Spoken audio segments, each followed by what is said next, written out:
Welcome to episode 54 of the Coast to Coast AFL podcast with Nick and Blaze. I am Blaze, your host, once again, and Gather Round has come and gone.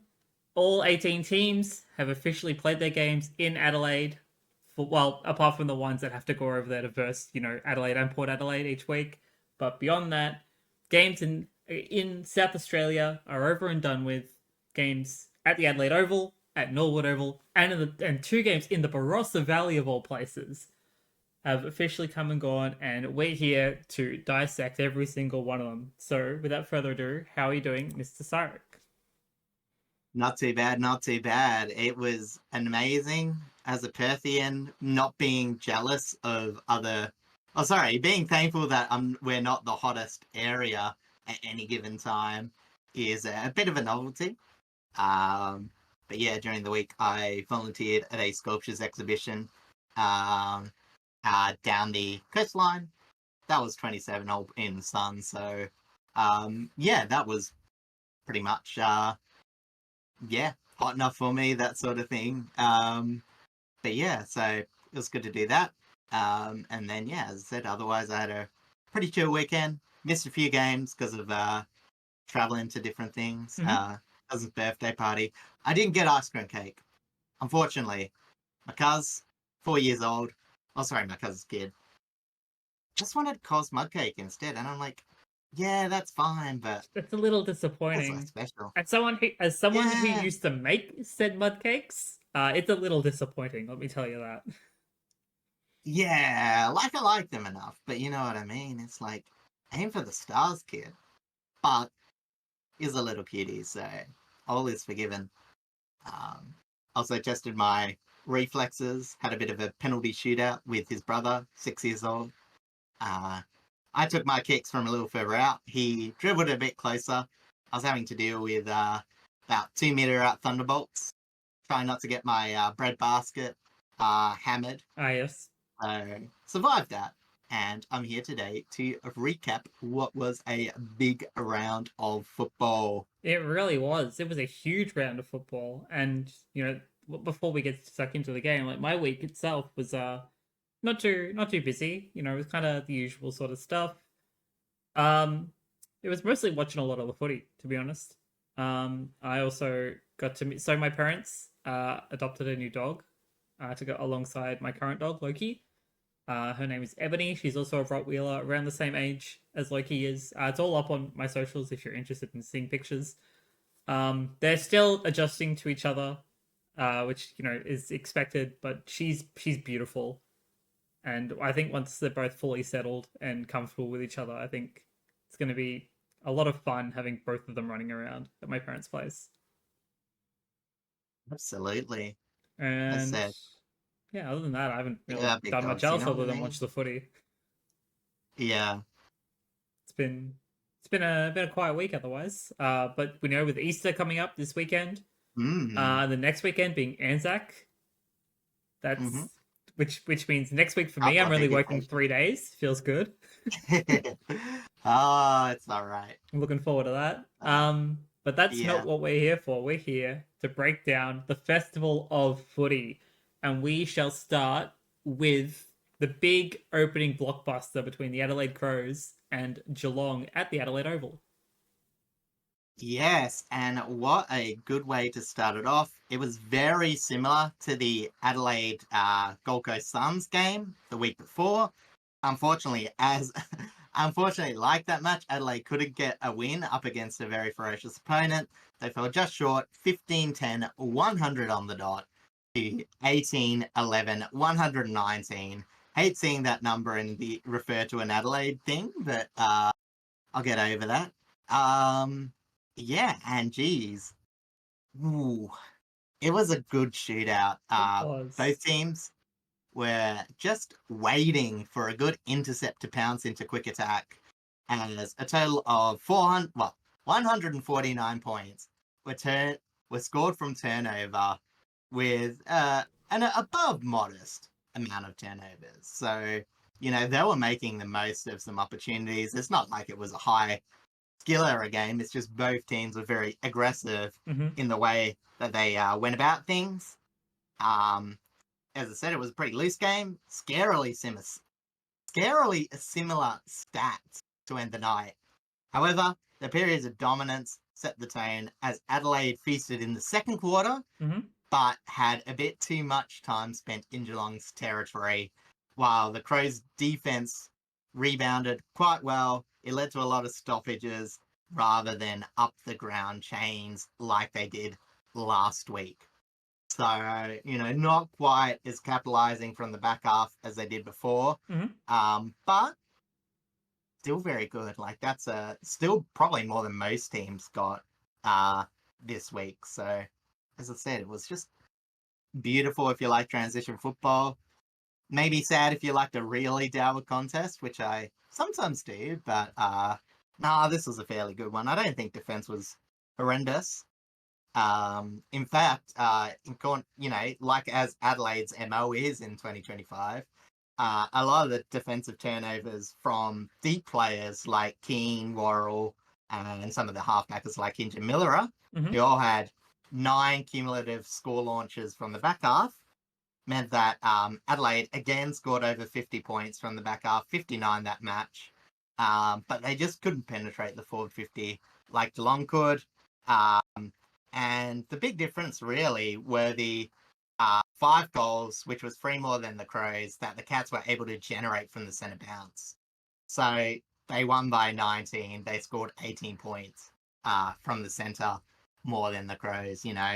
It was just that slight point of difference that sort of gave them the edge.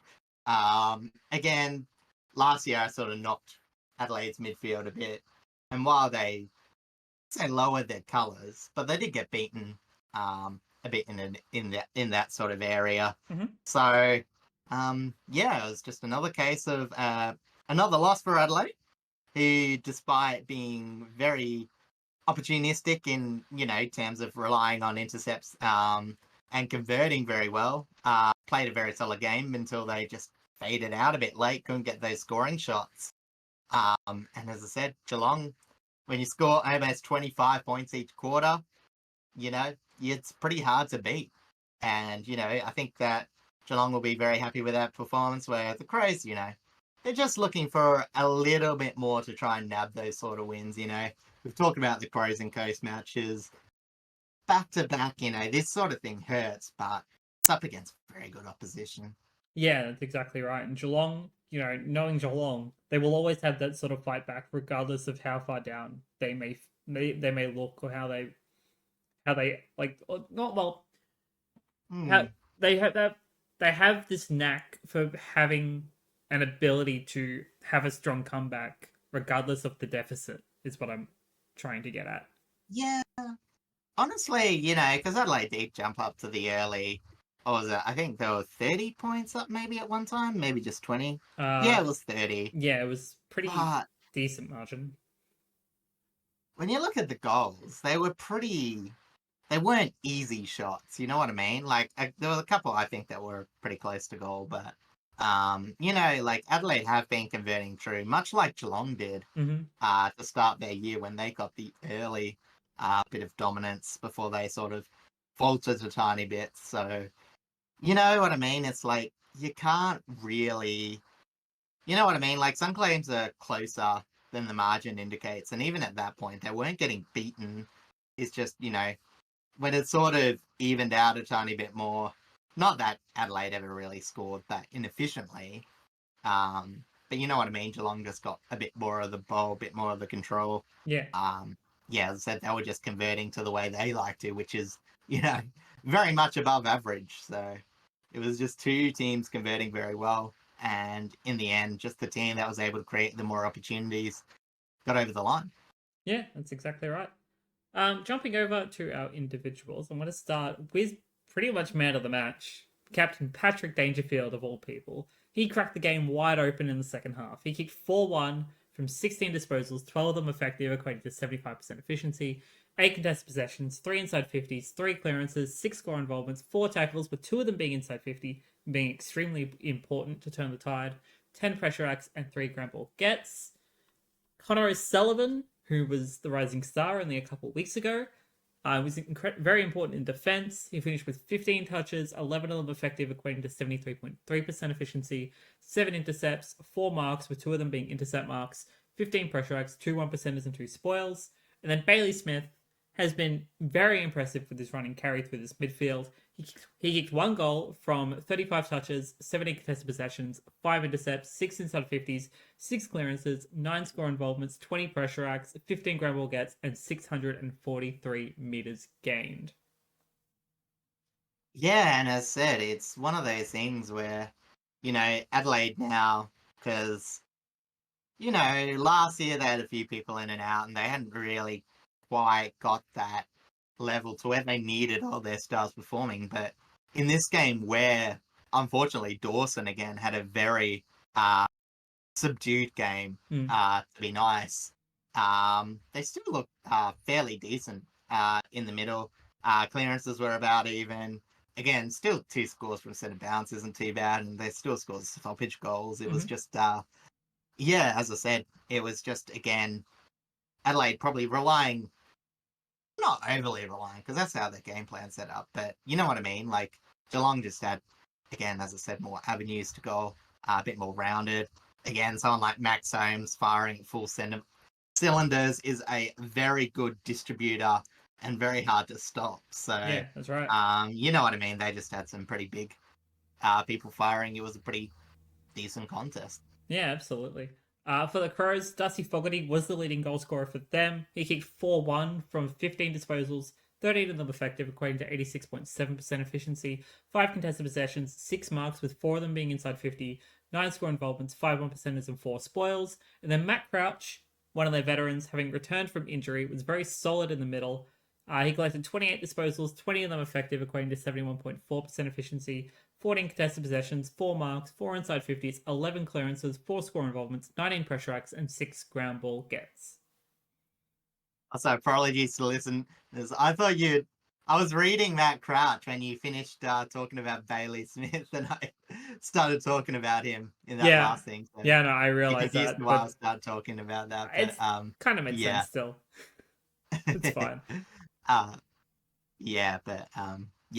as I said, a lot of good performances in that game. Wasn't the best. It was hard. There was a lot of, there was a few blowouts, but there was a couple of really good games as well. But this was probably the best one that opened at Adelaide Oval, I would say. Absolutely. As for injuries, Tom Stewart was out late with illness. I assume we just had a cold or whenever, these sorts of minor things that happen to footballers. And then for the stomach viruses. Yeah, that too. That goes around a lot. Surprised how little colds get athletes. Your immune system gets pretty peak when you're true. So it's probably normally just bad food or something like that gets them. Yeah, exactly. As for the MRO, one of our favorite players at the moment, James Peatling, has to take on a 1-match ban for rough conduct against Oyson Mullen.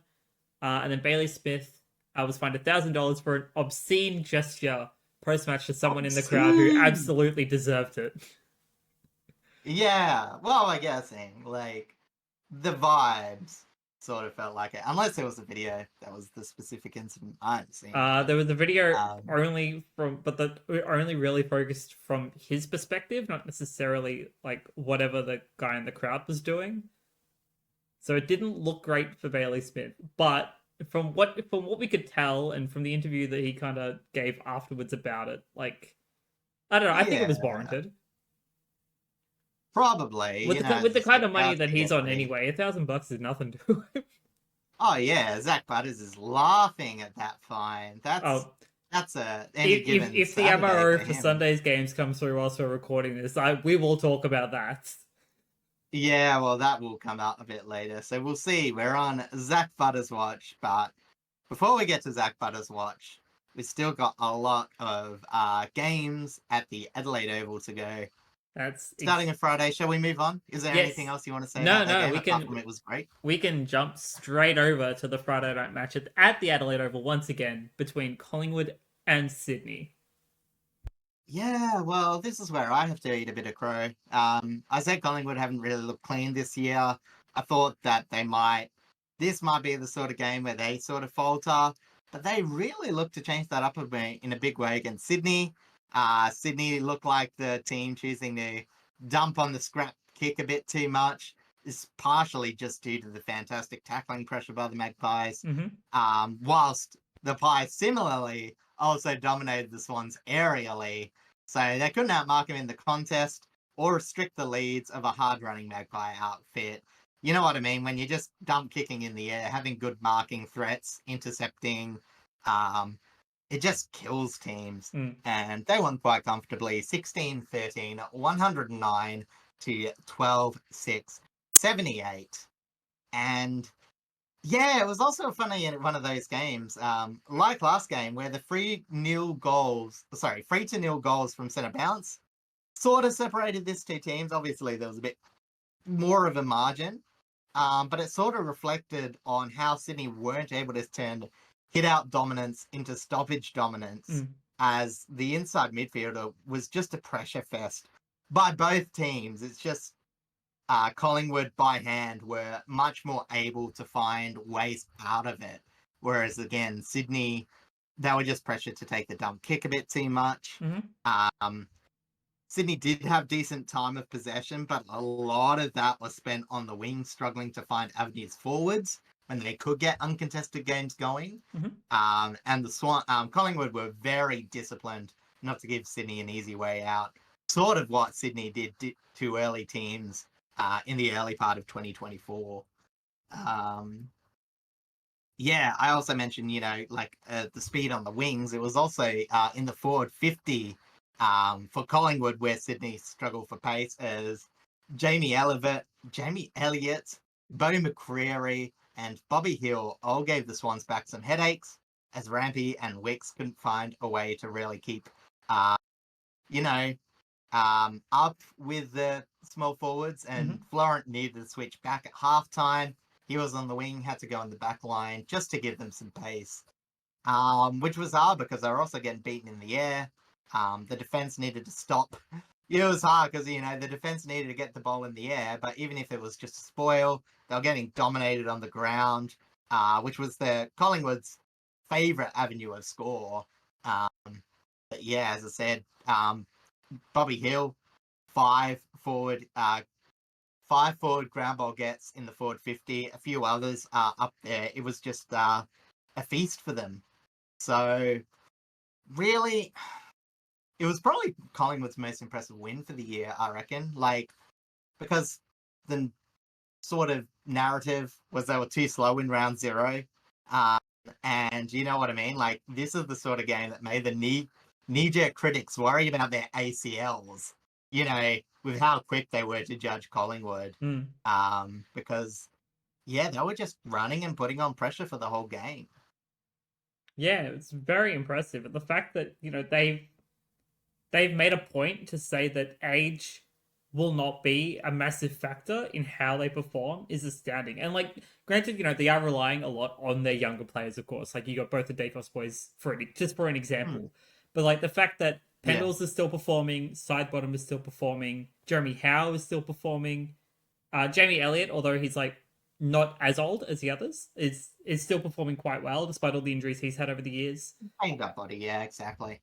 So it's the fact that Collingwood is still able to put this fast offensive output against somewhat formidable teams. Granted, Sydney, going through a bit of a rough patch right now. It's probably a longer term, rough patch because it's a new coach, probably new game plan, that sort of stuff. Yeah, well, that's what I was saying. It's like I said before, it seemed like Sydney were getting their defense to organize. But yeah, this is one where they just got beaten in a lot of one-on-one matchups as well, and they couldn't find outlets enough. In fact, a lot of the reason they were in it were just freak creativity. Heaney and Hanley sort of kept them in the game a lot. But yeah, as I said, they just after being touched up by Hawthorn, this was a game where their small ball defense sort of just suffered a bit. Yeah, it really was. But again, to Collingwood's credit, they absolutely nullified majority of Sydney's avenues and capitalized on those mistakes very quickly. Yeah, exactly. Because it's one of those things where I think, what was I gonna say? Oh yeah, it's one of those things where I think when people said, "Oh, they're too old, they're too slow," it's people tend to think that like constitutes to like running out a game, where like those are two different things. Because I mean, you've seen marathon runners, like there's marathon runners at like 50s and 60s. Like when you're an old team, like the ability to run out games actually increases. Mm. Like you may get burnt by other teams, but in terms of this, where you're like, you've got good matchups, you're running with your opposition, and you're able to just constantly stop ball movement. That's where, like someone like Steel Sidebottom, for instance, on the wings, like he was just running and running and running, and he got involved offensively. But you know what I mean? Like he was also, again, Sydney hurting without Errol Gordon. Mm-hmm. But he was matching up to someone like Jake Lloyd, who I don't think that's quite his sort of MO. You know what I mean? Like, I guess they've moved him out to the wing, for a different distribution look and all that sort of thing. And I do admit, I don't mind seeing him out of defense because not the best one-on-one defender sort of thing. Mm-hmm. But, yeah, this was just like a matchup where he just seemed a lot less useful by comparison to the other runners on the outside for Collingwood. Yeah, no, I do agree. I think Sydney are missing Golden a lot in terms of their, well, their just Yeah, their meterage and their ability, his ability to distribute on that wing and be able to just run in general is such a huge factor for them. And yeah, they're mm. 100% a key part of what they're missing. Yeah, because as I said, when you look at the Swans movement graphics, they had a lot of halfback movement, but not a lot of half forward, between center circle and the inside 50. So Mm. yeah, they were just chains that where they possessed the ball, they just couldn't break through as much. And again, that also says a lot to Collingwood's discipline. Yeah, agreed. Jumping over to our individuals, huge praise for Ned Long. Often Mm. starting as a sub for Collingwood. I think that his days for starting as a sub are now going to be numbered. Because he was started in the best 22 this week to incredible effect. He finished with 29 disposals, 20 of them effective, equating to 69% efficiency, 17 contested possessions, 5 intercepts, 7 inside 50s, 9 clearances, 10 scoring involvements, 25 pressure acts, 12 ground ball gets, and 515 meters gained. I think he's going to become like that new key piece in that midfield core in terms of Collingwood's Yeah, long term. and this might be a bit of a theme for the episode because I will talk about it a little bit. It's just that matchup sort of switch where they are keen to shuffle a few players around depending on, what they like on the inside and, outside. But in terms of this game, geez, he made it most of his opportunities. Like, and the coach gave him huge raps afterwards and Mm-hmm. quite deserved too. Absolutely. Next on the list is Bobby Hill. He was very electric up forward. He kicked 3-1 from 12 touches, 9 of them effective, equating to 75% efficiency, 7 contested possessions, 4 inside 50s, 8 score involvements, 7 pressure acts, and 7 ground ball gets, with 5 of them inside 50. And Captain Darcy Moore was an important pillar in defense. He finished with 14 touches, 12 of them effective, equating to 85.7% efficiency, 10 contested possessions, 10 intercepts, 5 tackles, 11 pressure acts, 8 1%ers, 9 ground ball gets, and 8 spoils. Jumping over to Sydney, Brody Grundy, playing against one of his older sides, of course, played a strong matchup to Darcy Cameron. He got 37 hitouts with 10 to advantage and 23 touches, 15 of them effective, equating to 65.2% efficiency, 13 contested possessions, 5 intercepts, 5 score involvements, 5 tackles, 14 pressure acts, 6 1%ers, 10 grab ball gets, and 4 spoils. And then James Rowbottom was an absolute pressure machine, as he normally is. He collected 22 touches, 14 of them contested, 3 inside 50s, 7 clearances, 10 tackles, 39 pressure acts, and 8 ground ball gets. Yeah, absolutely. And I will have to give a shout out to my boy, Big Stack Billy Frampton. He held his opposition's goalless. He had a Marty until unfortunately he got injured. You'll talk about that in a second. And then when McCartan shifted to the forward line out of necessity, got a few marks. but very much started to get. Oh, sorry, he got held and had to get his possessions a bit more forward up, to which I think Craig McRae would have been fairly happy with. So, as always, coast to coast legend Burley Frampton. That's his good performance. Absolutely. And I just wanted to just briefly mention, as much as I don't always really want to talk about it, but Nick Dacos, James Jordan had the job of trying to tag him. And there were some, Nick Dacos's disposal efficiency wasn't the greatest, but he still had over 30 plus touches. And like the fact that he just got away with so much, even with the heavy tag, just shows that he's too quick for just a lot of players. Even with Jordan being one of the best taggers in the comp right now. Yeah, exactly. And now that I think about it too, I don't know if you want to call it a hag. I think actually Steele was in the inside midfield because I think I saw him running with Heaney. But I don't think that was sort of a like hard tag. But you know what I mean? Like this was a game where like both had a bit of attention, but they both managed to have really big impacts. Heaney, of course, sneaking in a couple of goals as he normally does. When the Swans' more forward line falters a bit, had McLean kick 3 goals, so he looked pretty good.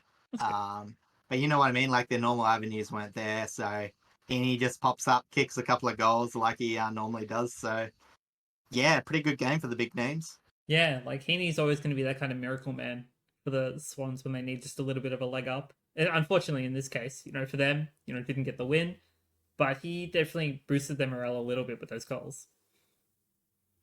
Yeah, exactly. I think it was just more a disappointment in execution for Sydney because, again, horribly out of it, but they definitely fell off, and this was definitely a game where they just let Collingwood run a bit, or they let Collingwood dictate their game a bit more than they would like to, which you know what I mean. Like, it's always hard when you're like under a new coach, you want to like just focus on your game plan, but there's always a like real first test where the opposition start restricting what you're starting to do, and you got to find a way around it. And yeah, Sydney could just get that. Yeah, absolutely. Over to injuries. Unfortunately, as you mentioned before, Joel Amati, he did go out with a hamstring concern. He might be out for a couple of weeks. I don't know how serious it is. But we know he's had like at least some solid effect over the past couple of weeks up forward, being back in the side, of course. But yeah, it's just really rough timing that they're now starting to kind of collect important injuries this early on. Yeah, that's the trade-off. You know what I mean? Like they're probably gonna get McDonald back next week, but then they lose Amadi, who has sort of been holding down the fort for him. So And then it's still one. missing Papley as well. Yeah, well, Papley's going to be. I think he's still 3 or 4 weeks, isn't he? It was quite a moderate injury. So yeah, I mean, Sydney have always been creative to avenues for goal, but yeah, at the same time, they've often relied on pressure from those sort of players that, maybe not hitting the scoreboard, but still getting involved in other ways. But yeah, some of their second tier players are going to have to lift up. So see how that goes for them. Yeah, pretty much. All right, over to our first game in the Barossa Valley. Our first Saturday game, of course, between North Melbourne and the Gold Coast Suns. Yeah, and honestly, it's hard to believe with the final scoreline, which was 13-11-89 Roos, 21-15, 141 Suns. But in this game, the Suns only were winning by 19 at 3/4 time and losing at the 22 mark of the third quarter. It was blustery conditions in the Barossa. Probably didn't remedy the heat, but the wind was there. But weirdly enough, teams seem to be scoring better into the wind, at least for the first 3 quarters, until Gold Coast stamped their authority with a 7-goal 5 to 2-goal 2 last quarter to pump the Roos and continue their early season dominance. Whilst the Roos will be sort of wondering how they let this game get so far away from him. Yeah, it's just, one of those games, very trying conditions, and you don't want to, like, use that as a partial excuse. Hmm. But the Roos did drop a lot with their intensity in the last quarter, and their defensive performance against the Suns midfield, who were quite dominant all day, just allowed the floodgates to open in the second half. Suns dominated possession, could move the ball fairly easily from back half to forward half. They weren't always efficient in their forward half, despite the 21-15 scoreline. But they just had the better forward half press, could get repeat entries, while the Roos sort of relied on their nice forward half work and set shot production to keep them afloat. Again, the Suns' midfield balance, and we'll talk about this a tiny bit more, looked a whole lot better than the Roos. Hmm. Despite the talent of Flanders and Millers this year, it's been apparent that the brave call has been made to shift their positions out of the center. He still took 70% CBAs. Flanders is only averaging around 30%, but they've both added distribution in different areas that have sort of benefited their forward line, who are now producing some of the best stats in league football. And it's really just a credit to Dimmer, because, again, that's where I was the most skeptical on the Suns in their forward line. Like, it wasn't just the connection, it was their forward line as well to be able to convert, even if they did get a few more better entries. But Yeah. it's one of those things where both have improved, and it's made them look like world beaters at the moment. Yeah, the fact that they're one of the two teams now that are left undefeated in the league, being them and the Yeah, Brisbane both for Lions at that Queensland. fact. Yep.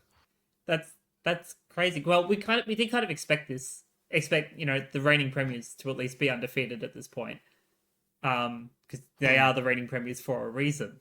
But the fact that the Suns have come out firing, granted they have, the first couple of teams that they played, not exactly the best teams in the competition, being West Coast, Yeah, North it's a Melbourne. soft draw, but they have performed And they're about to each and come up every week. against Richmond this week, which I will be at, by the way. I will talk about this a bit later, of course.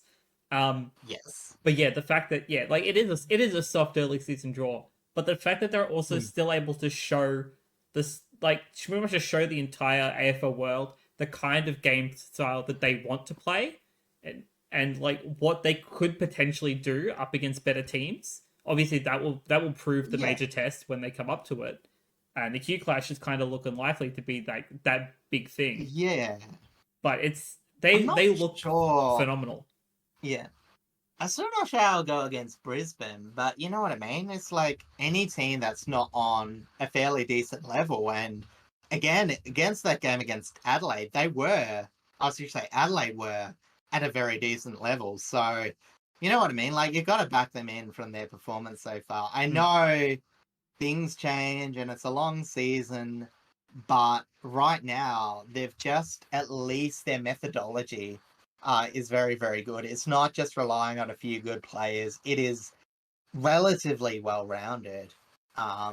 Whereas I said, North, they're still trying to find that engine in specific areas. And you know what I mean? Like, it just feels like, yeah, they maybe, as I said, I don't want to say it for North, because I think maybe, as I said, we'll see what happens when Wardlaw comes back. But, maybe they work out what they exactly want to do, trying to find a bit more of a balance in their central midfield, because it's been a few years now and it's not quite getting, not so much scoring, but the numbers entry that they want. Because last year it was both entries and quality of forward work, when now the quality of the forward work has gone up, but their entries are just lagging behind, and it's keeping them just behind.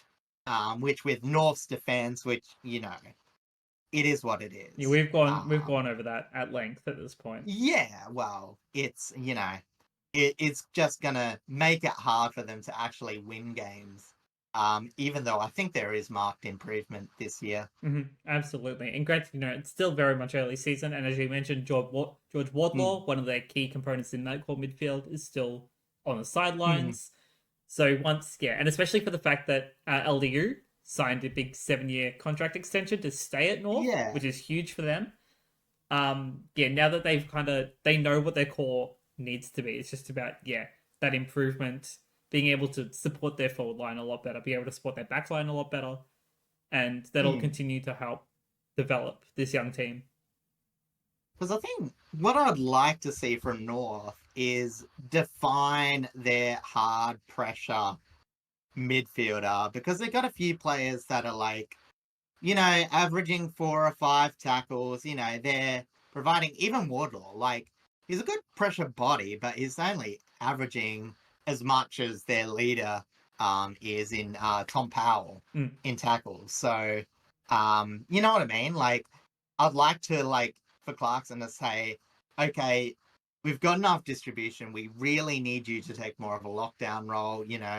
I know it's sort of hard because you've got a lot of players that have that growth as distributors, but it's not exactly, well, it is sort of what they need, but you know what I mean? Like, if it's not going to happen with this set, you at least add a bit more defensive to try and, prevent some of that defense from being exposed. So, as I said, this forward mix up, we've seen what it's done offensively. I think you've got to start, and it's not just a huge change, it's maybe just giving an occasion tackling role now and then, or run more run with. But I just think, as I said, I think the Roos are a bit past purely just trying to get their own game going. Like, they've really got to, as I said last week, put in a few more defensive efforts. Yeah, agreed. They've definitely figured out their offensive plan. It's just about backing that up with some sort of defensive plan, which I think is the next step in Clarko's sort of phase of developing this team. Yeah, whether that be Wardlaw or Tom Powell, as they both statistically have their metrics for it. It'd just be nice to see. Yeah, absolutely. Jumping over to our individuals, Ben King for the Suns was an absolute sharpshooter and is now currently tied lead for the Coleman medal. Last I checked, he kicked 5 goals from 6 disposals, 5 of them effective, equating to 83.3% efficiency. 2 marks, with both of them being inside 50, and 5 score involvements. I believe he is tied now with Josh Tracy after Josh Tracy's bag on Sunday, which I will talk about when we get to it, of course. Love to see it. Next on the list is Sam Collins. He was impressive against Jack Darling and Nick Larkey. He rotated with Mike Andrew to play against both of them. He finished with 9 touches, 8 of them effective, equating to 88.9% efficiency, 5 intercepts, 4 marks, with 3 of them being intercept marks, 7 pressure acts, 10 1%ers, and 10 spoils. Joel Jeffrey was very, very important in defense as well. He kicked 1-1 because he plays off of half back. From 20 disposals, 18 of them effective, equating to 90% efficiency, 4 intercepts, 13 marks, 3 of them being intercept marks, 8 inside 50s, 6 score involvements, 15 pressure acts, and 690 meters gained. It's a huge amount of running. I just want to say 690 meters gained in bowl use, 13 marks, no clangers. So he was able to mark the ball, send it long, but it was normally hitting a target more often than not. So, that's a pretty, because I said clangers are just, I should explain, like, specifically clangers are when you send a ball and you lose possession, but it's not necessarily a turnover. Yeah. So if you kick it long and the ball's in dispute, that is a clanger.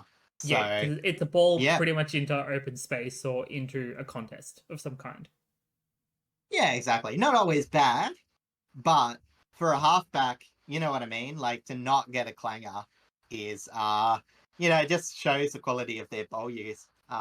Caleb Daniel only had the 1 too for his effort, which I don't know if you talk about. I do. He's literally next on the list. Sorry, you do. So, yeah, I'll leave that into it. I thought it might have been, but I forgot. So no, that's all good. So speaking of Caleb Daniel, he was very solid with traversal for North Melbourne. I was nearly going to say the Bulldogs. That is not his team anymore. Finishing with 32 touches, 28 of them effective, equating to 87.5% efficiency, 10 contested possessions, 5 intercepts, 6 clearances, 4 score involvements, 12 pressure acts, 10 ground ball gets, and 434 meters gained.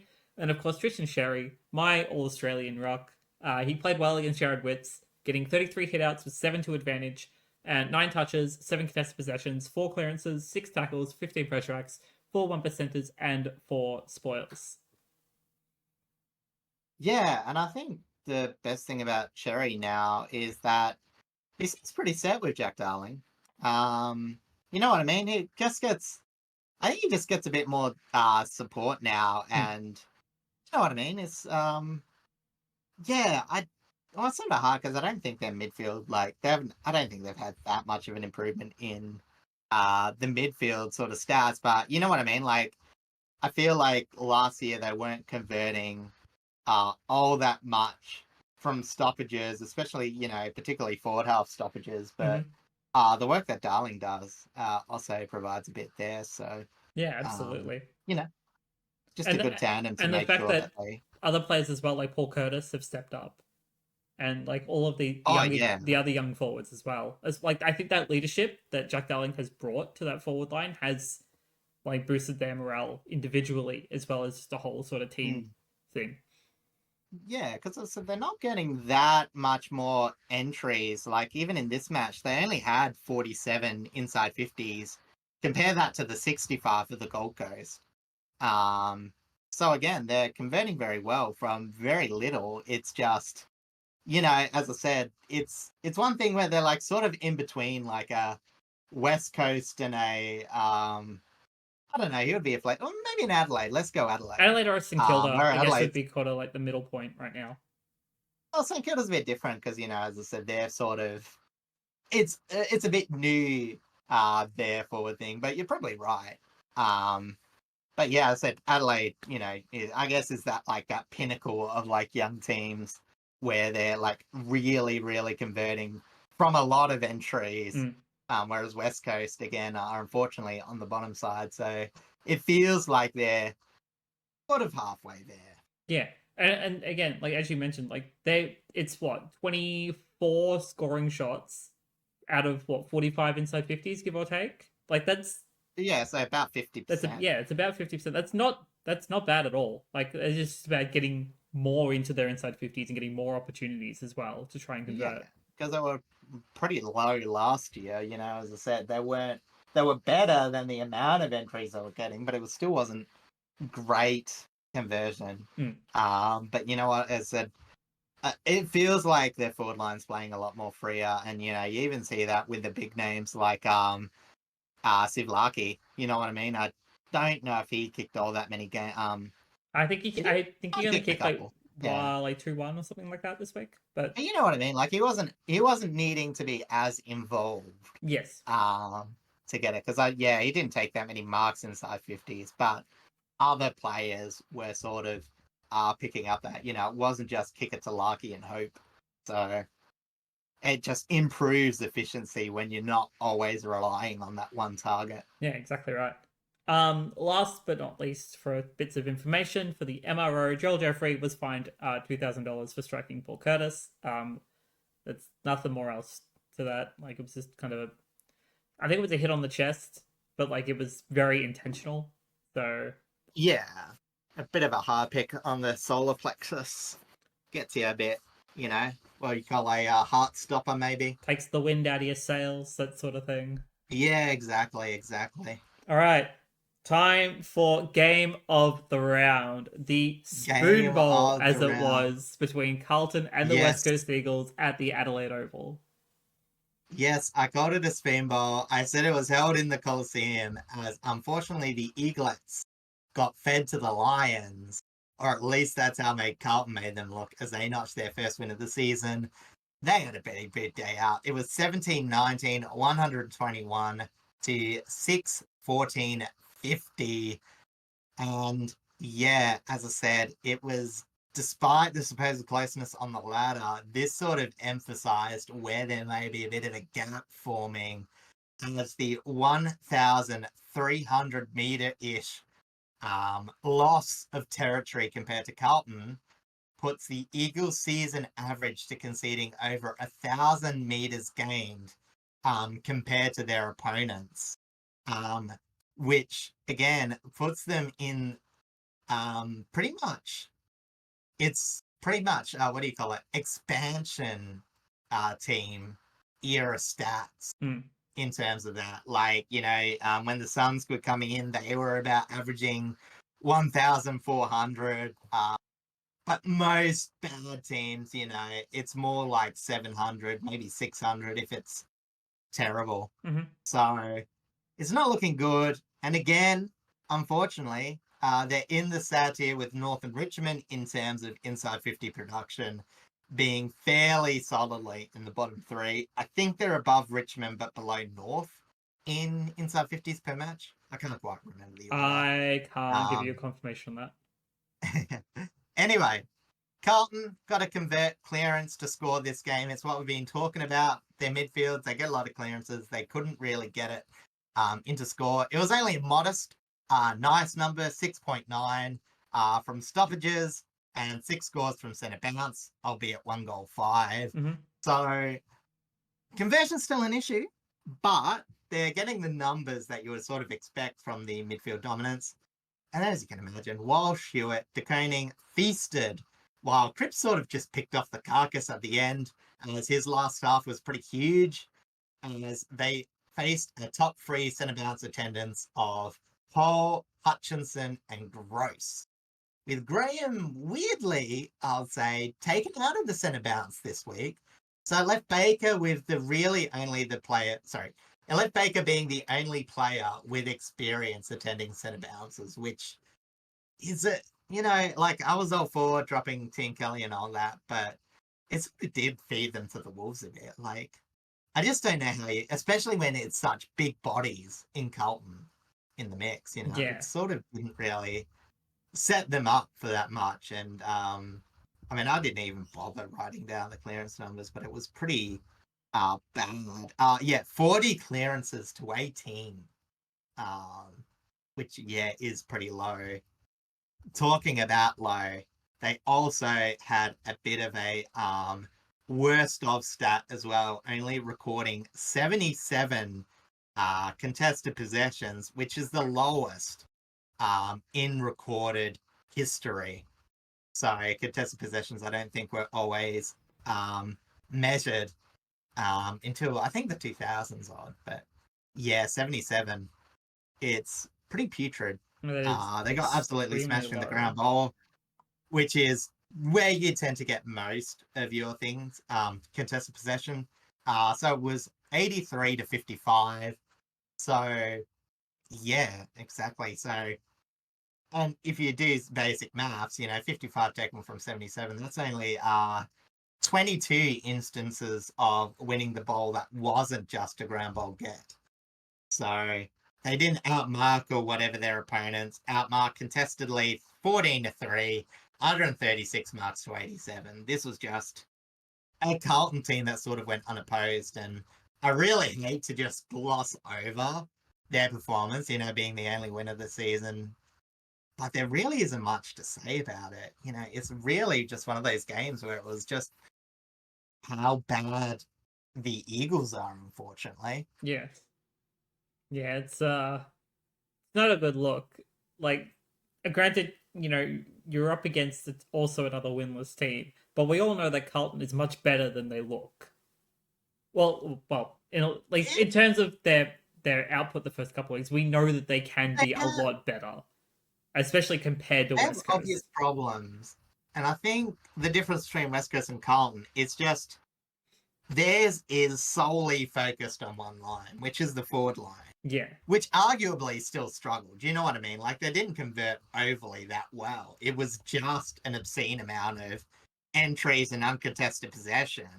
This could have easily been like a match where they get like, what is it? Like, I don't know. What was the scoring shots? It was like 18-11? 17-19. 17-19. Like, this could have easily been like a 25-15 match. You know what I mean? 36 scoring shots to 20. Yeah, exactly. So, it was just, it was tough. And, it was just, I will say, look, as I mentioned, like, they weren't set up for success. I'm not going to put the youngsters on blast. Like, honestly, in terms of the middle performers this week, Gross actually did an okay, had an okay game, probably one of the Eagles' best performances. Jack Graham was involved here and there. He was sort of like putting on half forward effort in the like 5 minutes of where the Eagles could get the ball forward in their entire match. Again, Liam Baker did okay things. Who was the other youngster that went okay? Clay Hall had his moments. Had 100% kicking efficiency, which was nice, I guess. But Not bad. yeah, it was just they were just clearly outclassed, and I guess that's like the biggest question. We've got Andrew McQualter, who's come out after this game, and he said, "You know what? We're not gonna the veterans are still on notice. You know what I mean? Like, we're still probably gonna possibly drop a few players, and if I were to guess, it's more likely than not Duggan is probably going to get dropped after the week. He got defeated in some defensive matchups that he would probably hate to see on Monday. Jaden Hunt tries, but his disposal's not up there, so you could see him missing. It's just at what cost? Because you just don't want to put youngsters in a position where they're just gonna get beaten. There's just no avenue for succeed, because once that happens, the youngsters start taking less than desirable options. Yeah. And playing them actually inhibits them further. So it's a really fine balance at the moment. And, in the waffle even, Tim Kelly against Subiaco, he only managed, I think it was 14 disposals in the inside midfield in the waffle. So it's not like he's knocking at the door to come back. So, Waterman came back this week, had limited opportunities. But you know what I mean? He'll work through, but it's not that many players coming up from underneath. Yo's still a fair way away. Maybe they get Elijah Hewitt back, which will be good, because I think he's someone worth investing time into. But it's just, I would say the only one I would say that's probably safe in his spot, that's part of the Eagles old guard that's playing week in, week out, is Liam Ryan. Obviously not including McGovern, who's injured at the moment. Yes. But, which is really sad, because this would have been the McGovern Cup, because Mitch McGovern finally came back and actually got to play. Yeah, exactly. Well, you know what it's like against brothers. They never get to play against each other. We had that for many battle. years between the Mackays. The Mackays. So, you know what I mean? There's a possibility for the Whitlocks to go up against together. Even maybe Fogarty. I think they're cousins, aren't they? I think Lockie they're cousins. Fogarty and Mitch Darcy Fogarty. So I think they're cousins. Still, not they'll match up against each other. I don't think Fogarty's. And then we've now got uncle and nephew probably going up against each other this week with Morris and Daniel. Oh, right, of course. Yeah. The old Damien Hardwick Cup, which will now be the Violi Cup. Split.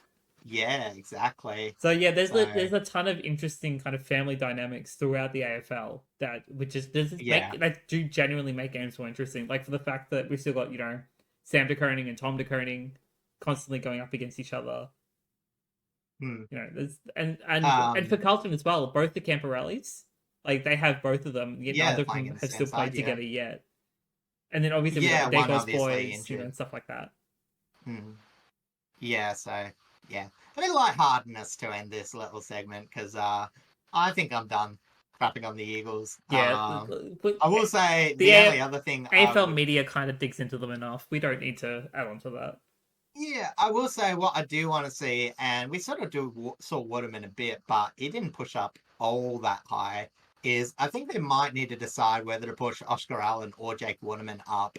Again, with Waterman just coming in and being their most prolific, I think it's fair enough both of them staying deep this much, but I think Oscar Allen could probably afford to push up to the wing occasionally, because they need a marking target. Yeah, I agree. I think Allen should probably be the one to push up, because as well we've seen as of at least the past 12 months anyway, regardless of injury, Waterman has been far more lethal up forward. So it's and we know that both of them have great hands, but I think Allen has the better leap, and I think he'd just be better to play further up the ground. because I think last year, obviously Jesse Hogan was the best contested mark, but contested mark on average, no, sorry, I think it was is either average or like 1%. Waterman's actually right up there with him. It's just he had a few missed games that last season, despite being very prolific. Yeah, both of them without like here and there for most of that season. So it's I think Waterman still fair to played. say. Waterman I think played more I than think Allen Waterman did. still played like 17 games, but you know what I mean. Like Hogan also just had like one of the best Yeah, Hogan had forward one of the best performances in seasons he's recent ever had.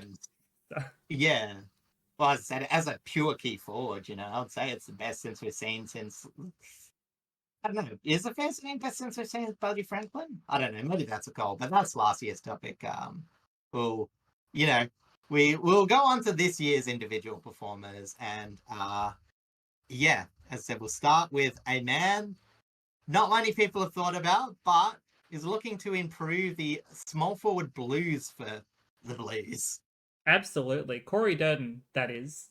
He was the leading goal scorer for the Blues. He kicked 4-1 from 11 disposals, 8 of them effective, equating to 72.7% efficiency. 5 marks, with 2 of them being inside 50, 4 inside 50s, 7 score involvements, and 11 pressure acts. As I mentioned before, Mitch McGovern finally came back, and he came back to great effect for Carlton. He kicked a goal from 23 touches, 22 of them effective. I believe he had played like a game or two prior, but just wasn't really worth mentioning. Uh, Judging by the look on your face that I saw. What was this? No, sorry, McGovern. I was just searching if Matt Carroll's had played a game before. Um, Um, he did. Yeah, he debuted this week. He's on my no, list. no, it's all right. Yeah. Sorry, But I'm distracted. no, you're good. Mitch, as I mentioned, Mitch McGovern, 23 touches, 22 of them effective, according to 95.7% efficiency, 6 intercepts, 7 marks, 8 score involvements, 3 1%ers, 2 spoils, and 668 meters gained. George Hewitt also had a monster on-ball performance. He finished with 39 touches, 30 of them effective, equating to 76.9% efficiency, 13 contested possessions, 8 marks, 7 inside 50s, 8 clearances, 14 score involvements, 10 pressure acts, 9 ground ball gets, and 440 meters gained. Again, shout out to debutant Matt Carroll. He had 12 touches, 9 of them effective, 8 marks, 2 inside 50s, and 2 score involvements. And then for the Eagles, as we mentioned before, Tom Gross, I don't know how you pronounce it. He fought well, did the best that he kind of could with what he's kind of been given with this team. He finished with 18 touches, Yeah. 6 of them contested, 4 intercepts, 4 marks, 4 inside 50s, 2 clearances. He kicked a behind, 3 score involvements, 3 tackles, 23 pressure acts, and 5 ground ball gets. I'm pretty sure that behind was from a centre clearance as well. I think he sort of, did the old break in front clearance. So it was an exciting behind. Also, I think it's Tom Gross from what I remember on the call, because I actually watched part of this because I said I was planning to go. So I was like, you know what? No one else is going to watch this game. I might as well see, if this was actually going to be a contest, but it wasn't. But back to Mitch McGovern, I will say, because I actually think it's, sort of an okay year. Had a few bad defensive games, but in terms of distribution from their back line, like players like a McGovern benefit when up the line look a bit better. You know what I mean? Because it's not a piercing kick of the ball. You know what I mean? Like, he's a definitely meters gain. He'll like float one up there. So again, when you're like dominated contested marks, when you have a few more loose players, he actually gets a lot more damage with his disposal. Yeah. Whereas someone like Assad is more of a creator, so it actually made Carlton's back half movement a lot more balanced, a lot less reliant on one person. I don't think they got 42 from halfback, which was, decent, but that's 6-6, so Yeah, the fact that he was I'll able to bowl up. play a lot more free, play up like along the wings a lot more as well, rather than just having to play like on that halfback flank, halfback pocket.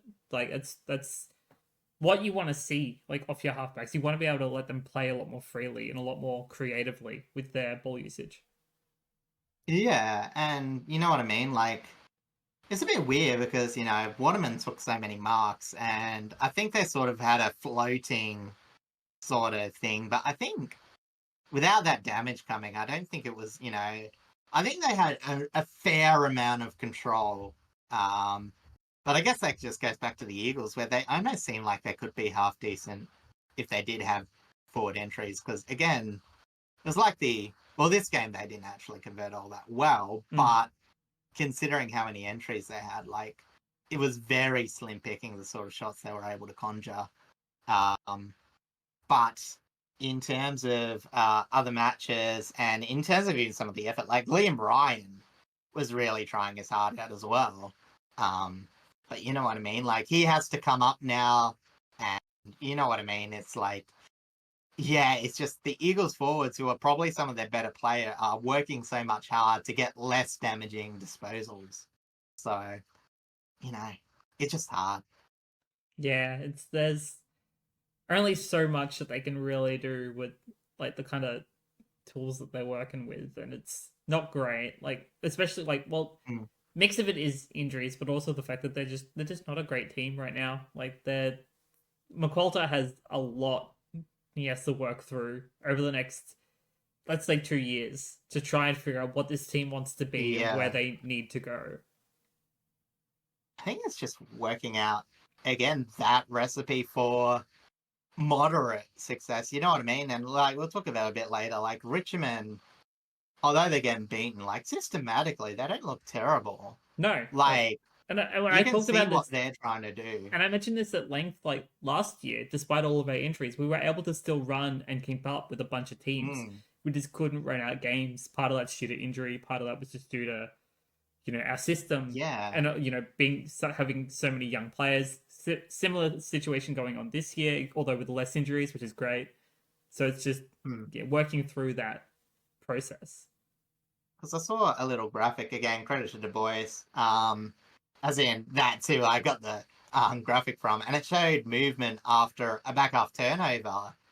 And, Richmond were, your standard team, generally going forward, but looking to switch sideways as well, which is okay, whatever.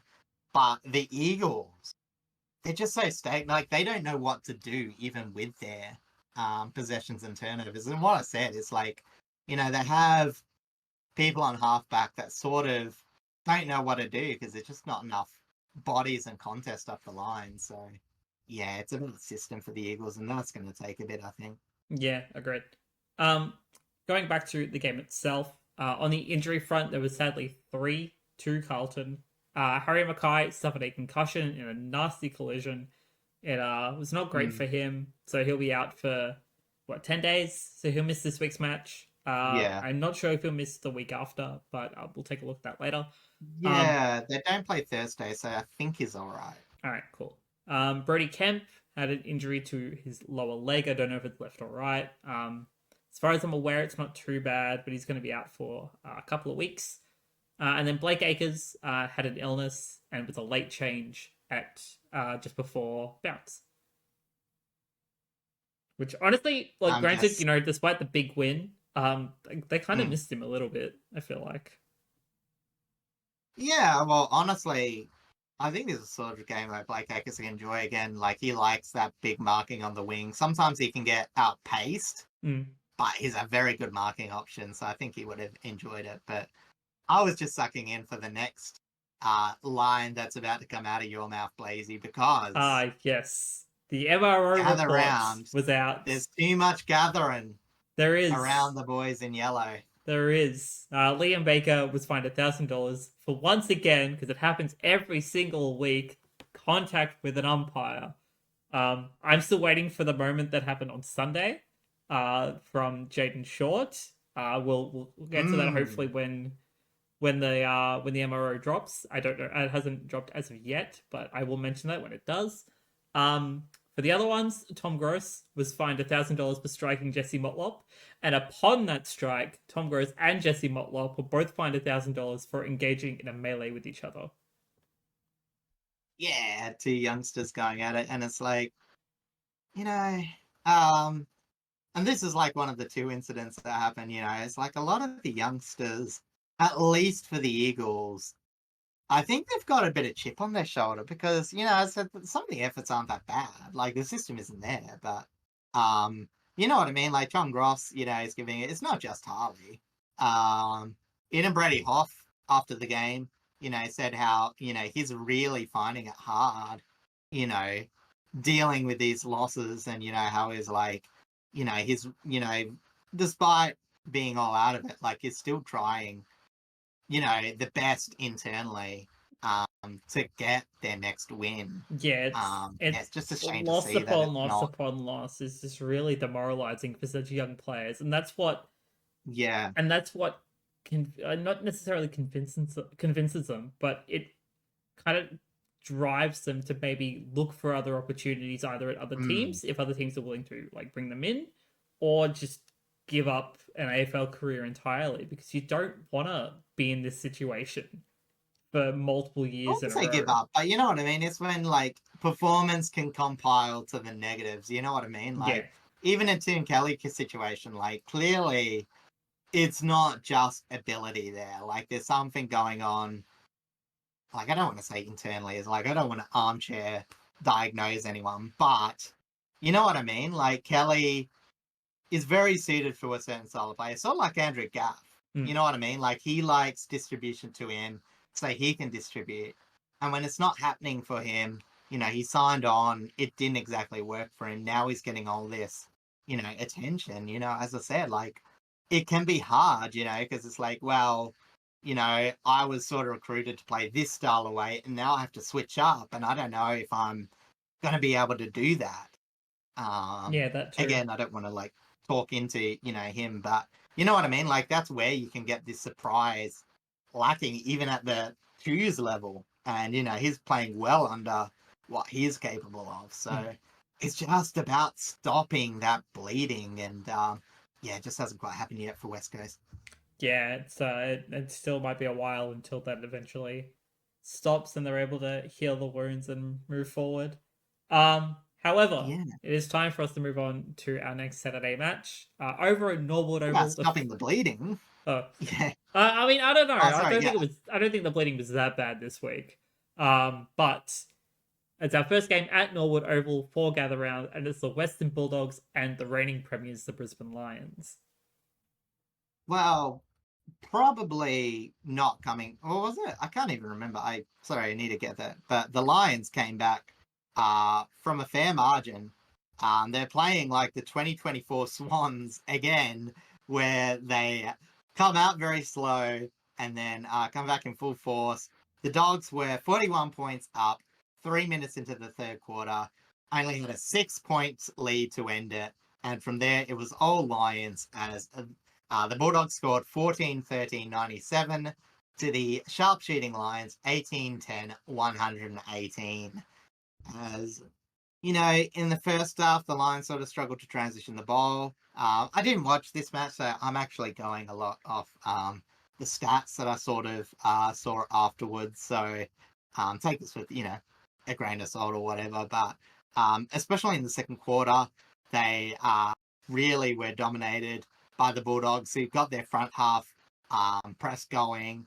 But, it really, I think the stats also suggested that both teams had a half of football, and I know that's easy to say, with the Bulldogs getting the big lead, then losing it. Mm-hmm. But you know what I mean? In terms of the press, like that disappeared for Brisbane, for the Bulldogs. And as that disappeared, the Lions increased, which just goes to show, like, how momentum based playing this style can be. And, I said last year that the Dogs sort of reminded me of I'm being very harsh, like a knockoff style of Brisbane. Mm-hmm. You know what I mean? And that's where they were, they were like Brisbane, but they unraveled a bit more. And unfortunately, that sort of, this game sort of, I don't want to say confer that, because I actually think the Bulldogs have been playing quite well considering their outs. But, when it was that halftime switch, they didn't really have too many answers. Hipwood went from zero to hero, from going from 0 goals to 5 in the second half, getting and the Lions had 7 more set shots and 6 more inside 50s than the Doggies, who sort of feasted on ground ball and centre clearances when they were sort of dominating. So 2 different styles of dominance, but when you're shooting those nice set shots and you're getting them right in front of goals, that's how you get 18-10, even when you're not the best conversion team, which Brisbane not normally are, compared to 14-13, which, again, considering how many ground ball shots Bulldogs had, wasn't terrible. So, yeah, the only really other thing I could find from this game was short of the lift of the runners on the outside for Brisbane from the first to second half. In that regard, players like Archie, Bailey, and Ashcroft really linked up and did a lot of damage to the Dogs. So, I want to say, it wasn't a pitiful effort, but I'm going to guess, and again, this is from watching highlights, because it's sort of hard to see general play feel from highlights, but it just looked like one of those games where the outside game just dried up really quickly for the Dogs. And it meant that they couldn't get their repeat entries going. Where, as we said, once Brisbane get their repeat entries going, they are you're backing for the premiership. You know what I mean? If they get that going, it's just hard to beat. I don't think teams have worked out a way to quite mitigate it, Yeah, that's right. And it's just even after 3 years of that style. Yeah, and it's crazy. And Brisbane hasn't really changed even all that much of their own style either. The fact that they've been able to continue this sort of momentum and only make very minor shifts, and that's due to personnel. Obviously them using Danaher after the 2024 grand final. Hipwood's had to go back to his old style of playing prior to them actually, acquiring Danaher. So there's that kind of minor shift. Then obviously them recruiting both the Ashcrofts as well to play through that midfield to support Lachie Neale, Cam Rayner, Josh Dunkley when he finally came over as well. It's only been very minor shifts in terms of their play style over the past couple of years, but it's been mostly the same, and it's been extremely impactful for the most part. Well, obviously it has, because they've made 2 grand finals in a row and won one of them. Yeah, and it's one of those things where they're still not a back half team, but they're a lot more fleshed out. And you know what I mean? In that grand final year, I said Brisbane were a team that sort of covered their defense by how good they were offensively. Whereas now it's Brisbane are a team that can shut down enough defensively and really, really score. So they don't even have to get there. They don't have to have 4 quarters of their forward half game going, because their defense can actually, well, again, it's hard to say in this game, because the Dogs did really well in their period of dominance, but you know what I mean? Just enough, where, because in this game, again, it wasn't just the Lachie Neales and, the, Hugh McCluggage had a fantastic game, but it wasn't just him, it was Zach Bailey's and Archie's on the outside. That sort of lifted as well. So, yeah, that's exactly right. It's just very well rounded. Have you finished your points? Oh, yeah, sorry. Excellent. So we'll jump over to the individuals. As I just briefly mentioned, Eric Hipwood, he came solidly back into the number 1 forward role. He kicked 5 goals this week from 12 disposals, 10 of them effective, equating to 83.3% efficiency, 5 contested possessions, 5 marks, 6 inside 50s, 10 score involvements, 6 pressure acts, and 402 meters gained. Again, he is still playing a lot further up the ground, because they have Logan Morris. Thankfully, they can play deep forward, and obviously they have Archie as well, and a lot of effective forward players. Now, even when players like Charlie Cameron are quiet or kept quiet, but he's also still kind of, for the most part, also that number 1 forward role, because he has that most veterancy down there now. So it's still very important for him, and he definitely proved himself this week. Jack Payne was immense in defense. I've been a big fan of Jack Payne over the past couple of weeks. I think he's had an incredible season so far, and he had a really strong season last season as well. He finished with 16 disposals, 12 of them effective, equating to 75% efficiency, 5 contested possessions, 11 intercepts, 5 marks, all of them were intercept marks, 3 score involvements, 9 1%ers, and 9 spoils. Then Josh Dunkley, against his former side, he was an absolute pressure machine. He collected 22 touches, 15 of them effective, equating to 68.2% efficiency, 10 contested possessions, 4 marks, 5 clearances, 6 score involvements, 8 tackles, 27 pressure strikes, and 9 ground ball gets. I think the one I also want to say, like, I mentioned Hugh McCluggage before, and, obviously he gets that lauders for the game, but again, it's another game where I don't know if there was that much attention to Lockie Neal. Again, I think Mill Kennedy sort of had the run with, or at least that's what the notes are saying. Again, I didn't watch it, unfortunately, but you know what I mean? Like, his disposals go down, but, McCluggage, he's that link up, but when he's able to, he can go that main guy. Yeah, he can. Like, he is the guy that's like, you know what? I'm just going to do the team thing. And, he'll just decide to do the most damaging role in the team. And sometimes that's playing the link up option.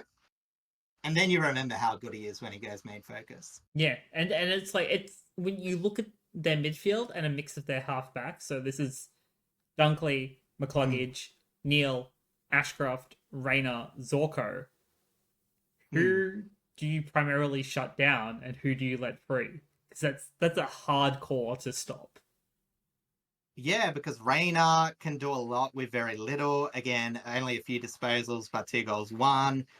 Zorko is just one of those ones that can be very quiet, but just generate ball movement in a snap. And Ashcroft, you know what I mean? It's like, it's so hard because, it's like, oh, he's only a youngster.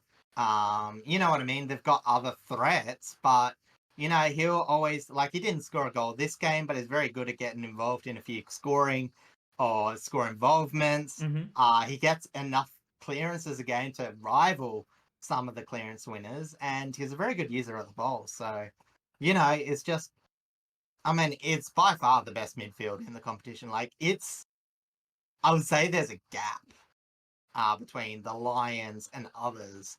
And, I know there's midfields that probably, might, you have like, Carltons that always maybe get higher individual stats, but there's no units. And it's something that I can say involves the outside midfield as well, which is, again, very different to Carlton. I'm not sure why I'm singling out Carlton here. Like, just in terms of like a midfield that the media tends to hype up a lot. Yeah, that would primarily be Carlton.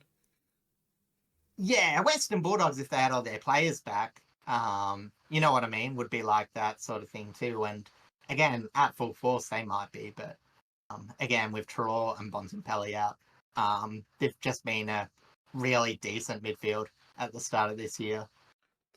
Whilst that is true, it has allowed Tom Liberatore to absolutely flourish, and I have loved to see it because he's my favorite Bulldogs player.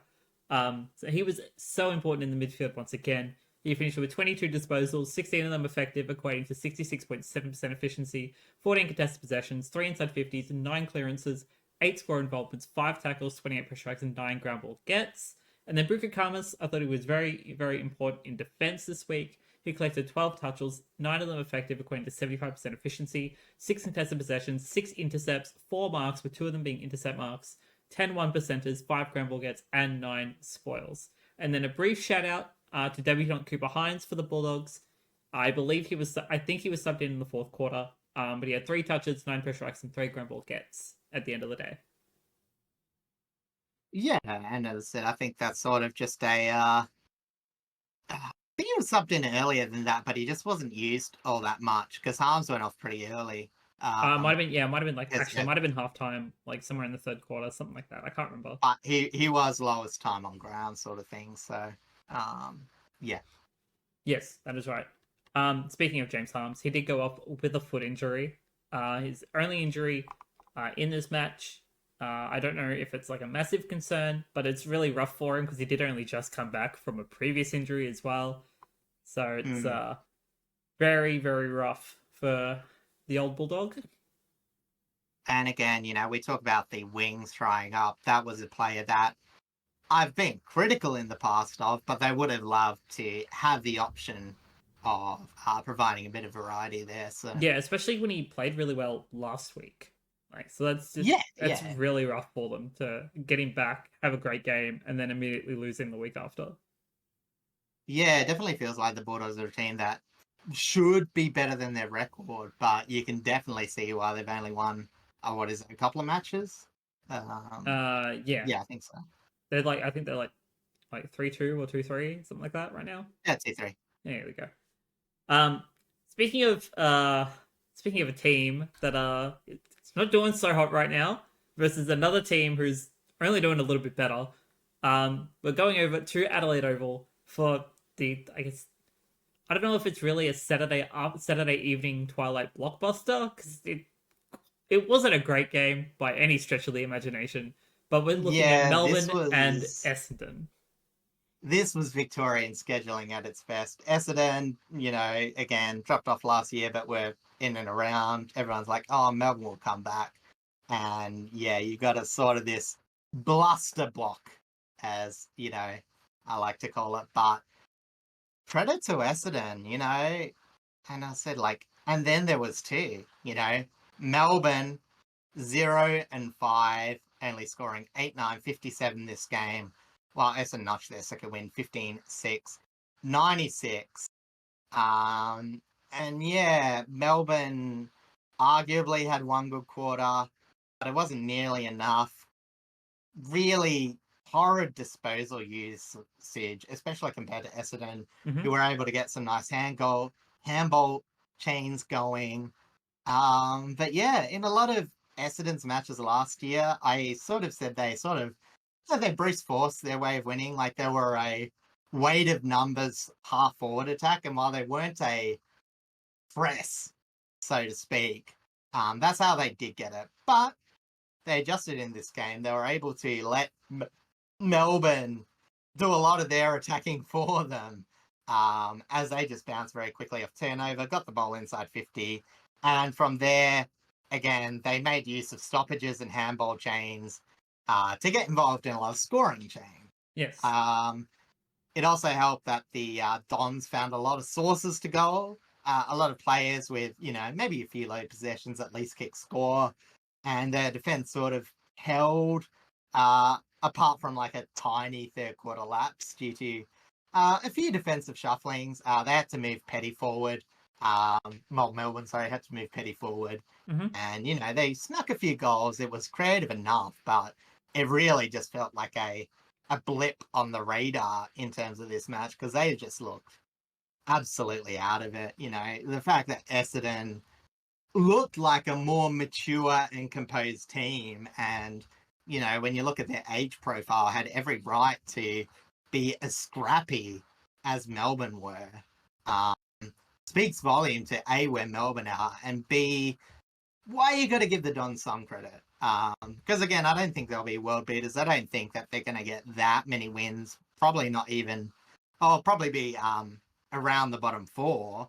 But we're talking about the third oldest team in the park this week versus the second youngest, tied with Fremantle in that regard. So, it's just, I would say, concerning because, Melbourne's got a lot of youngsters, but they've also got a fair amount of good people not delivering. And I'm not going to go too deeply into this game, because I feel like I'm beating up on a fair few teams, but this is where I go back to what I was saying before with variety in your centre bounces after it's gone stale, because we know what the big core is for Melbourne. It's been that way for years.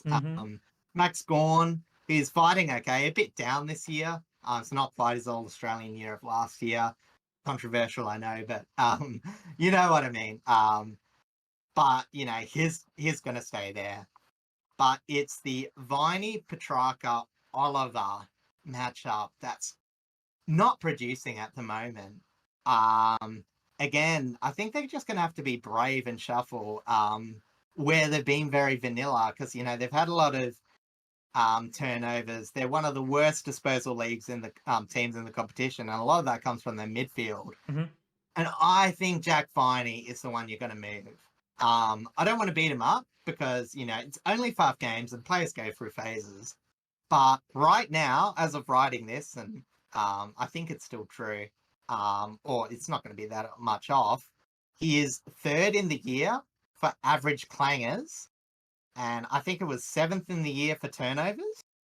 and only 76th in the league for total possession of all midfielders.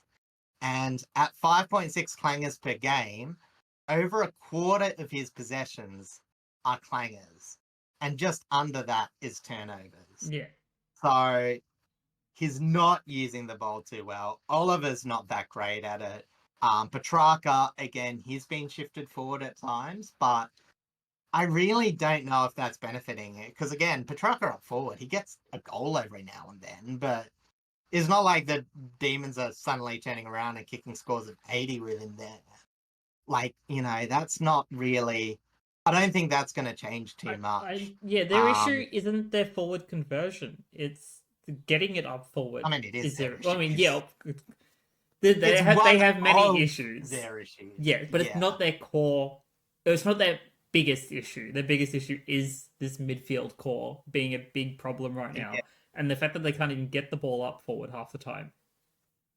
Yeah, and I'll say, like, the other thing for two, and it's not just that, like, Viney at the moment, and again, only 5 game sample size, so I'm not going to say his stings for the entire year, drop him. This is why I want to think, move him to half forward, is only tackling at 3.2 a game, which is 76th for all mids, again, as of writing it, and about half his career output average. So I think with their forward line struggling and, lacking a bit of pressure up forward, whack him in there, be like, okay, it's not going for you, but if you can at least try and lock the ball in for us, try and make rebounds a lot harder. Yeah. It might work you back into the game. You can move him back into the middle afterwards. But you know what I mean? You just want to see a bit of a push. And, as I said, Rivers... he's still not finding that much midfield time, even though he's looked pretty okay down there. You can put Salem in there. They've also put, they have actually been putting in, what's his name? Kazai Pickett in there. Yes. But unlike last year, it's not actually generating all that much. And it might be a mix of, like, they're not handballing it to him as often. Like, he hasn't got that many handball receives this year, but he's also not a ball winner himself. So, you know what I mean? It's like, you are sacrificing a bit up forward by having that in the air. So that's why I even think, maybe look at someone like Salem up there. And of course, in a couple of weeks when he's back, maybe look at Judd McPhee as well, just to try and break the mold a little bit. So that's my armchair advice for Melbourne. As for the Bombers, as I said, they were pretty much, as I said, they didn't look like world beaters out there. But they were very good, and especially the handball chains, unfortunately they lose. He was the one. Their other pressure forward that went out this week got replaced by Setterfield, who took the role pretty well. So, you know what I mean? Like, can't remember. They're starting to show a bit of depth in their inside midfield. And of course, a player like Jai Menzies, who comes up, kicks 4 goals. You know what I mean? Like, a lot said about Isaac Kako. But you know what I mean? Like, if Jai Menzies can produce a bit, again, it's like I talked about preseason. They don't have to replace all of Stringer's 40 goals last season with the exact same person. No, they just have to distribute it. Exactly. Like, Jai Menzies kicks 4 goals. Ben Hobbs kicks 2 goals. Hopefully, when they get Guelphy back, he might provide another option. But it's just good to see a bit of spread. And I definitely think Essendon are punching above their weight a bit this season, even if they are only, was it 2, 3 wins? I think it's just 2. I think it's one 2. against Port, though, so. Yes. Against quality opposition. Quote unquote. Quote unquote, quote unquote. But yeah, speaking of Jai Menzies, he is my first individual player that I would like to highlight. He pretty much led from the front, as you mentioned, 4 goals, 15 disposals, 5 contested possessions, 8 marks with 5 of them inside 50, 2 inside 50s, 8 score involvements, 7 pressure acts, 2 1%ers, 3 spoils. Zach Reed was very important in defense this week. He finished with 21 touches, 19 of them effective, equating to 90.5% efficiency, 5 contested possessions, 5 intercepts, 10 marks, 4 score involvements, 6 1%ers, and 6 spoils. And Sam Durham was immense with ball movement. He collected 28 disposals, 22 of them effective, equating to 78.6% efficiency, 9 contested possessions, 6 marks, 8 inside 50s, 5 clearances, 7 score involvements, 18 pressure acts, 7 ground ball gets, and 516 meters gained. See, when Essendon can be on, it doesn't have to be the Zach Merritt show. As much as we love it being the Zach Merritt show because he's Yeah. phenomenal, but we know that they have this talent that can be utilized and flourished in these sorts of positions. And you know what I mean? Like, Zach Merritt still had a lot of ball, like, got a lot of ground ball gets, got a few handball receives. And, you know, as I said, Essendon were very great in finding targets by handball. You know, and I forgot to actually mention them. I skipped a bit of my notes, but like Merritt, Shields, Setterfield, and Durham. You know what I mean? Like, all those players got a lot of handball receives from chains and converted that into scoring involvements. So, you know, as I said, Sam Durham, you mentioned him. He was probably like the highlight of that packet. Again, Merritt got a few, but his disposal was a bit unclean. And you know what I mean? It's like they did a good job of feeding between each other too. Yeah. To not just make it a threatening handball change, but a variety. So you couldn't just try and shut down Merritt, who I think had a light sort of tag on him. Probably. He's Essendon's best player, so why would you not? Yeah, well, according to it said Sparrow sort of had a run with Wall, but yeah. I didn't really notice the game of Tom Sparrow all that much. He was someone who sort of struggled a bit, but he did affect his disposal usage, so there were signs that it was affecting him a bit. There's some upside to it. Just to give Melbourne a couple of bits of credit, you did mention Max Gawn still being part of that big core for that midfield. He did a pretty solid job on Draper. Unfortunately, it was meant to be Draper and Nick Bryan during the ruck rolls. Unfortunately, Nick Bryan went down with a knee injury. I'm just going to mention that now because he's the only injury on the list, and I figured it was relevant to me talking about Max Gawn anyway. So Max Gawn took full advantage of Draper, ending up being the only ruck for Essendon.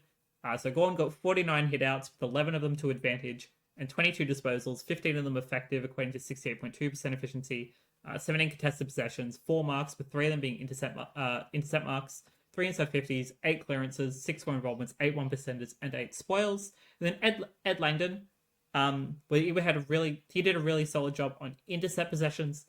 He kicked a goal as well. Sorry, words are hard right now. 25 touches, 22 of them effective, equating to 88% efficiency, 7 contested possessions, 7 intercepts, 12 marks, with 4 of them being intercept marks, 6 inside 50s, 6 score involvements, 15 pressure strikes, 474 meters gained, and 100% time on ground. Yeah, again, love to see it. Love to see the 100%. But it's an interesting point about Max Gawn and Sam Draper. Well, you didn't. I'm about to say a point about it. But again, this is sort of, highlighting the difference between midfields. Because Sam Draper, only 5 clearances. Only, like, he did a pretty good job. But a lot of them look threatening. You know what I mean? Whereas Max Gawn's were handballers to players that were a bit clamped, couldn't quite get free sort of thing. Yeah. And again, this is what I'm saying. Like, it doesn't feel like Max Gawn's fault. But you know what I mean? Like, that link up, even last year, Melbourne weren't doing that well, but there were phases where he could get something going. Mm-hmm. But you know what I mean? It's like the key to a stalled engine. You know, he makes the click to ignite it, but it's just the chicka chicka chicka chicka chicka chicka, and they can't get going. Yeah, it's just he might be the starter, but he is not that ignition. He is not the tunneling power that create that for the engine room, because that's their core around him. Exactly. I think we're halfway to like a car metaphor. There's some sort of analogy in here that we can use. I should say I catch public transport every week. So do I. Neither of us drive. Yeah. We are the best people to talk about car stuff with. But yeah, talking about analogies though, and I just want to spend a small time around talking about it. I was watching my show, Hell's Kitchen. Oh yes. Quality show. On TV. As I do. It's my one jump time show. And there was this owner who was, really, he done he cooked well for a while, but you know what I mean? He was just sort of a bit downcast. Mm-hmm. Unfortunately, he got consumed at the restaurant. He was spending more hours there and was failing. His wife left him. And you know what I mean? Gordon Ramsay just comes in and it's like, it's like, I can see you working hard, but honestly, like, this isn't worth it. You know what I mean? Like, what you need now is a hug and finding a system to let you have a step back. And honestly, I think this is where I'm getting with like Gorn and Petrarca and Oliver. Like, they're still really good players, but, and you look at Petrarca, he looks pretty distraught at the moment. Like, again, I don't want to armchair, but like his emotional, I mean, it's pretty clear, like hard on sleeve on Yeah. field. So you know what I mean? It's like, do you really want to set up in a way where Petrarca doesn't have to feel like he's that lift? They can find other avenues. And I think that's where Melbourne have lagged, and it's where they've hit that slump. And I know that they're heading towards a rebuild anyway, but you know what I mean? Like, it just feels it's coming at the cost of their best players. Yeah. Which is just unfortunate And because it's it's, and it's it means where they're probably, like the whole rumors of Petrarca maybe wanting out kind of started. yeah, Is the fact that he bleeds red and blue. Like he bleeds for this club. literally Oh, out of but his well, kidney. yes, literally every human does. But he loves this club. It's the club that Mm, drafted him. It's the club that he won a premiership with. He loves yeah, the Melbourne Demons immensely.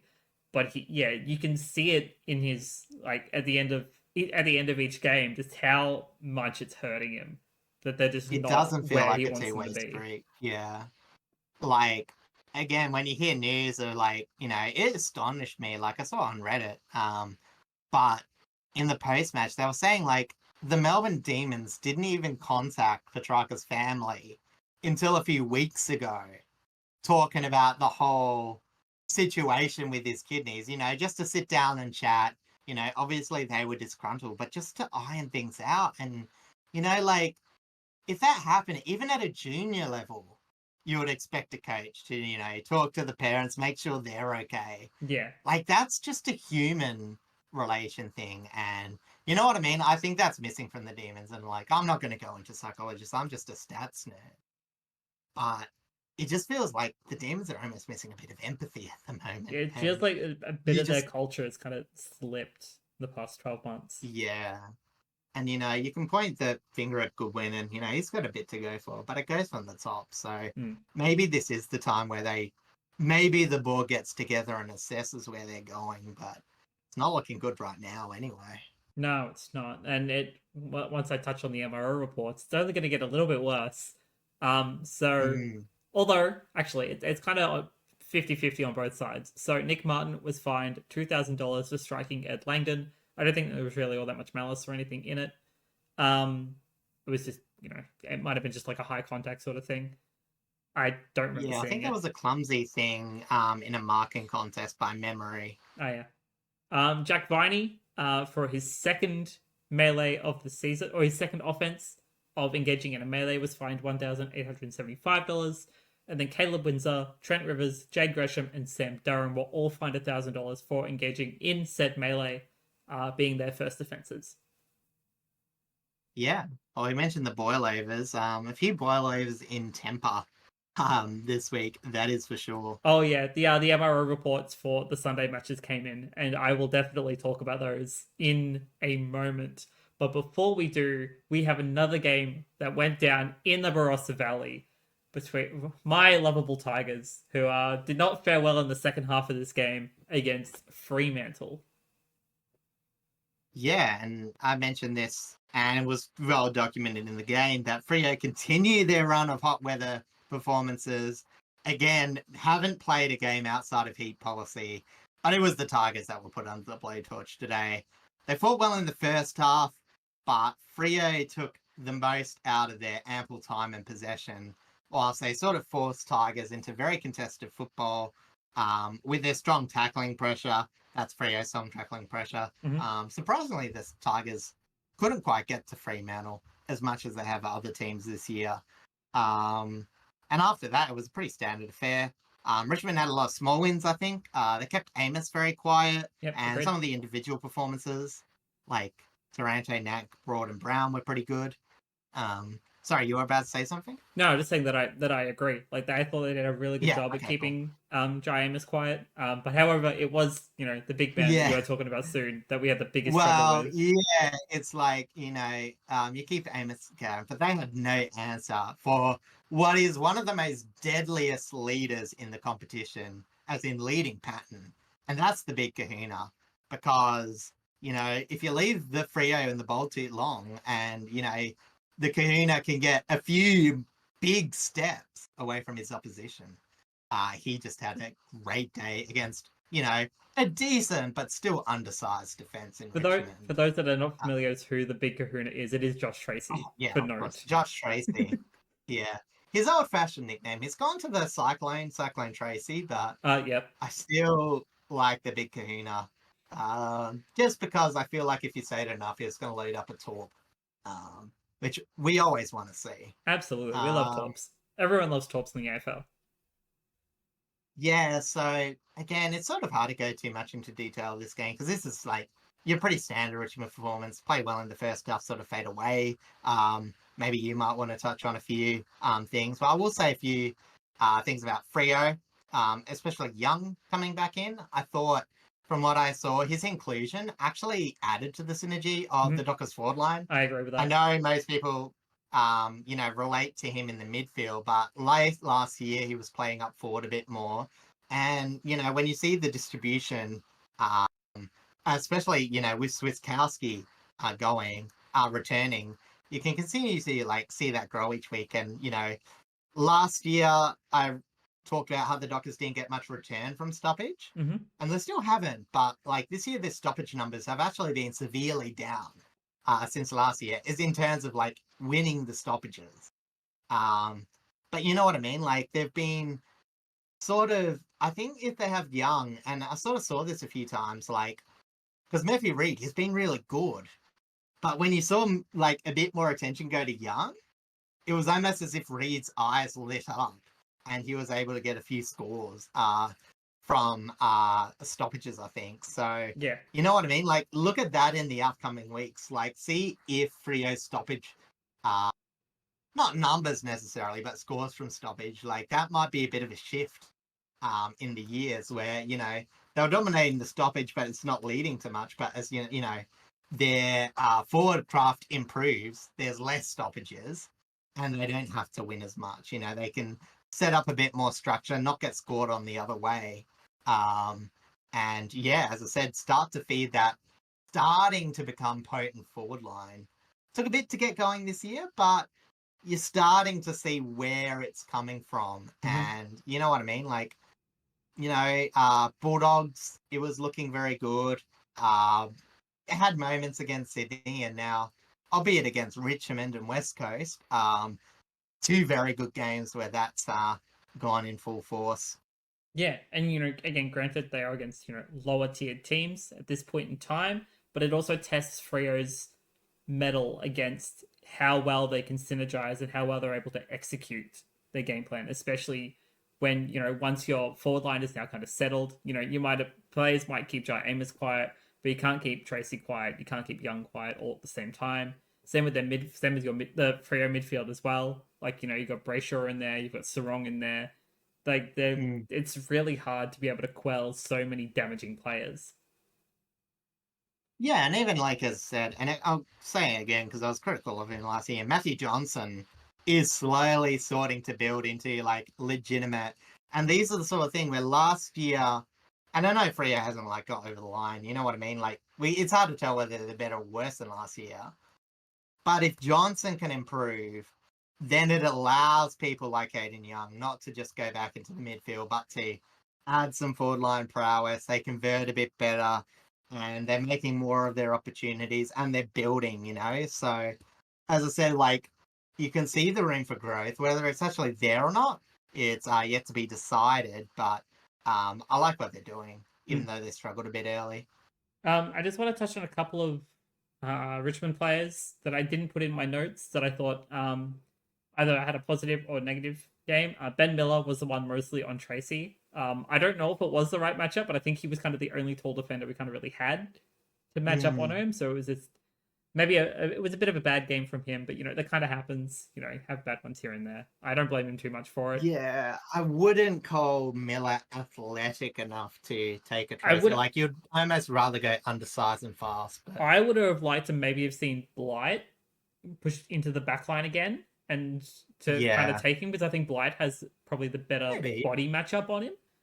But that's neither here nor there. Hindsight's 2020. Um, Mm, I want to shout out to Steely Green. I thought Steely Green had a really solid game. Um, I thought his goal from the pocket was, fantastic. We all love to see sneaky yeah, goals from the pocket. James Trezise out of defense, I thought had a solid game. He's kind of been building. We picked him up, not part of this mid-season, but I think the mid-season before he came from our VFL team. And he's kind of been working his way into a solid defensive role, and I thought he's done really well so far. He's got good speed. Jaden Short, of course, one of our veterans. I thought he had a solid game as well. Albeit he did get beaten in some areas, but I thought his pace was still really good. Vlosten and McIntosh as well. Again, still very solid. But let's jump over to the full list of individuals. And as we have already talked about at length, Josh Tracy. What a performance from him. He is now, as I mentioned before, Eagle first for the Coleman medal alongside Ben King. As he kicked 6-1 from 11 disposals, 9 of them effective, equating to 81.8% efficiency, 8 marks, with 6 of them being inside 50, 3 inside 50s, and 9 score involvements. Andy Brayshaw was immense with pressure, as he normally is in that midfield, finished with 30 touches, 26 of them effective, equating to 83.3% efficiency, 14 contested possessions, 5 intercepts, 7 inside 50s, 6 clearances, 7 score involvements, 10 tackles, and 513 metres gained. And Heath Chapman, I thought he was very important in defense this week. He collected 25 touches, 22 of them effective, equating to 84% efficiency, 5 intercepts, 10 marks, 3 inside 50s, 5 score involvements. Pretty sure he got a couple of 1%ers and spoils as well, but as I was writing this, they hadn't updated yet on the stat sheet, so I kind of just forgot to write them down, but that's fine. Over to the Tigers. Nathan Broad, as he did his best in defense, as he usually does. He finished with 19 touches, 18 of them effective, equating to 94.7% efficiency, 5 intercepts, 11 marks, 8 1%ers. And then Captain Toby Nankervis on his 150th game for the Tigers. He was immense with the ruck, in the ruck, I should say, getting 34 hitouts with 13 of them to advantage, or as you added, 39%, which is a pretty solid, actually, statistical number for hitouts. And 17 disposals, 17 of them effective, equating to 100% efficiency. Love to see it. 8 contested possessions, 5 clearances, 5 score involvements, and 4 1%ers. And then a brief shout out to our debutant, Jonty Fall, the Jaunt, as I like to call him. 6 touches, 2 marks, and a behind. Kind of similar to Liam Fawcett as he played against St Kilda, I think he played against on his debut. So it's another tall forward. I think Jonty's more also kind of into that semi-ruck role as well. I think he's got the height for it. But it's a rough day out for a debut, but they'll get there. I still reckon Jaunty Fall could be I don't know. Here's what I would imagine a Fawlty Towers character is named. Fawlty Towers, a TV show. I know. But, it's a very comedic. It is a very weird name. Fictional. It's a very comedic sort of name for some reason. I don't know. Yeah, exactly. But yeah. Anyway, yeah, good to see him debut. Yeah. So yeah, I'm very happy to see another debutant. You got to blood the young ones to give them a bit of experience. So it helps. I feel like once they get a taste for what the actual AFL footy feels like, that's when you get the hunger for striving to better yourself even more and push your development even harder. Yeah, they'll always be the young ones, but they should in fact never be afraid. Yes, absolutely. I don't know where you stole that from, but I will accept that. That is in fact the theme song to the British show The Young Ones from the 70s. Oh, I fair enough. sort of knew that was going to go over your head, but I thought I'd add it in there. Slightly out of my age bracket. The MRO reports, as I mentioned, did come through. Jaden Short did not get a sanction for his contact with an umpire that left the umpire with an injury. He got very lucky with that one. Yeah. But there were 2 who got fined for careless contact with an umpire. Tim Taranto, he got fined $1,875 for a second offence for contact with an umpire. And Jago O'Meara, first offence, fined $1,000. Patrick Voss for his very high arm hit on Nick Vlauston in that third or fourth quarter. I think it was in the fourth. Sorry, that was the one I thought. Surprised he didn't get a week for that. No, he got 3. 3 weeks. He got 3 weeks for it. Damn. There's a fair chance that Fremantle will probably challenge it. Yeah. They will probably try and. Well, it's definitely severe impact because it left him It left Boston bleeding. It was high contact because it hit him in the head, but it was also pretty careless, which is exactly how the grading was. So I don't know. I feel like very much is kind of fair in that regard. I'd say it's medium impact, but you know what I mean. It's like. I mean, true. Yeah, Boston wasn't concussed, thankfully. No, I actually compared it to the Darcy Banjones 1 week, but yeah, I don't know. I just think that's a tiny bit harsh, but at the same time, he was a bit of a silly goose, chucking the arm out like that so carelessly. So yeah, and that's a bit unfortunate. I didn't actually get to write it down because I hadn't fully updated as I was writing my notes, but there was an injury for Richmond with Tom Lynch. I believe it was a foot concern. I think it was only just like a minor sort of, like he could feel it sort of playing up. I don't know if he's going to be out for the game against the Suns this week or extended, but that's just one thing to note. I don't think there was anyone else on injury concerns. I don't think so. I'll check what the dots on fan footy said.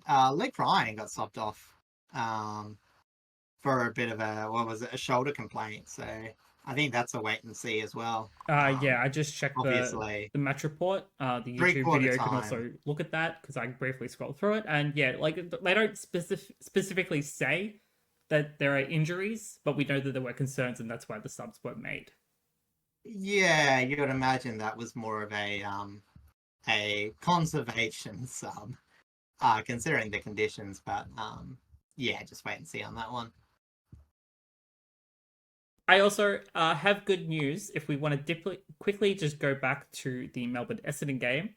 Archie Roberts has been named the rising star for round 5.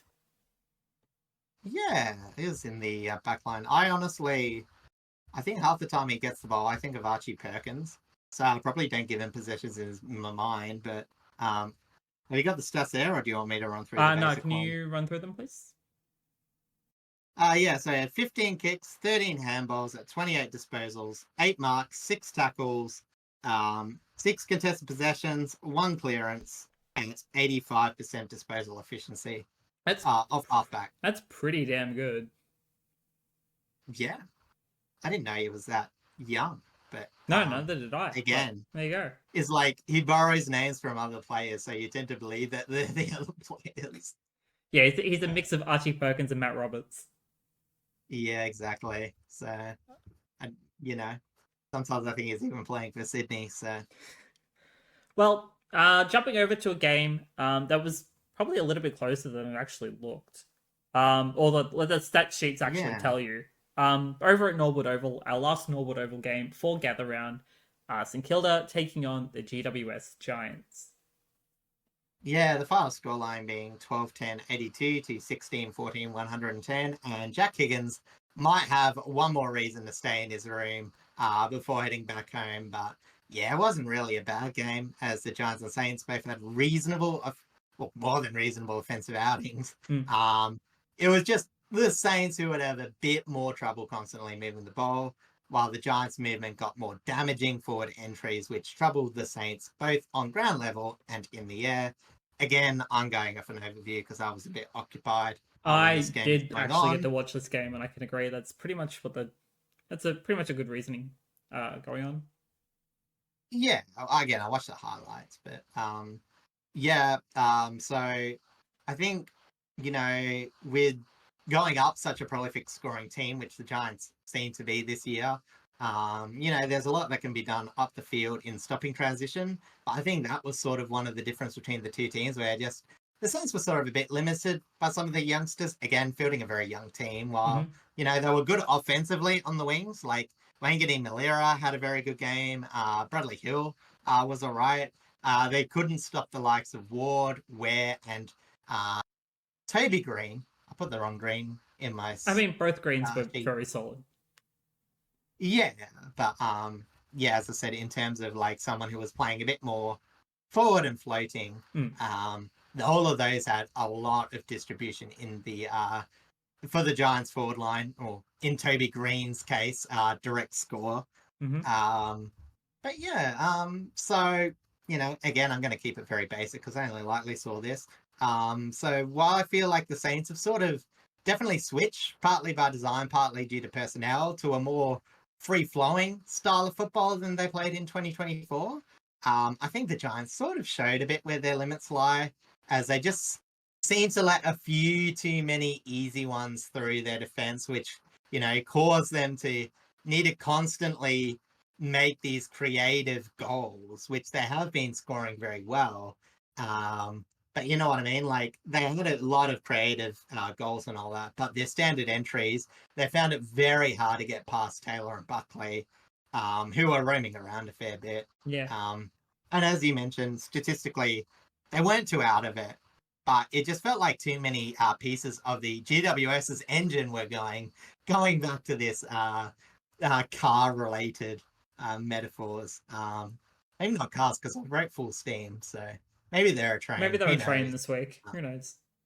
Yeah, exactly. But yeah, so they're very hard to stop, and they just really didn't let many opportunities go to waste. They got fewer entries, rebounded out of their defense, and at the end of the day, I feel like the Saints of this year have been absolutely fantastic of creating moments of offensive greatness, but they are a bit opportunistic.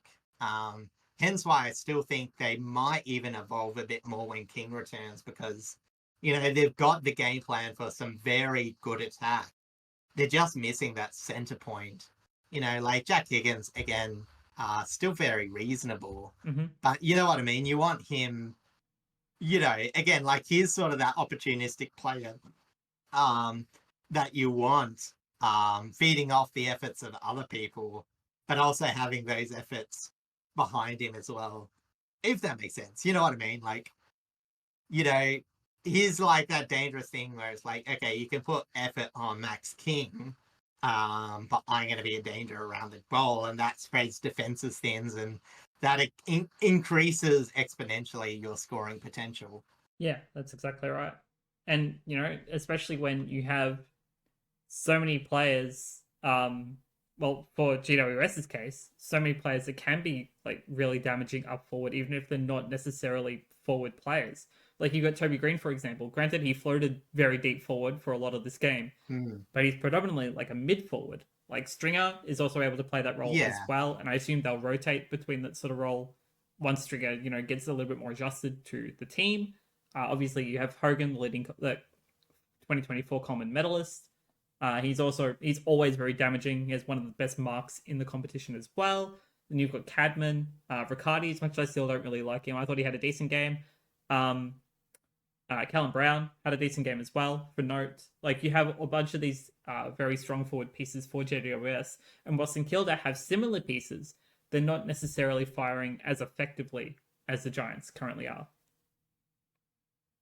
Quite say as effectively, but in terms of a standard attack, I know what you mean. Like, they don't, as I said, that's not the point I was making with saying Kilda have to create. The Giants just have to get the ball down there. Yeah. Which, is sort of the difference between the two. Yeah, because as you kind of mentioned, Ben King, or Max King, sorry, it's still not up there. So they still don't have their key number one forward. But they're making use of Cooper Sharman very effectively. Isaiah Wangani Miller is getting up forward a little bit more. You've got Brad Hill as well, who still floats about. Yeah, there's a lot. And it's, the fact that they were able to be a little bit more creative, despite the Giants' backline being so damaging and so effective at nullification, is still a credit to just the way they play their game right now.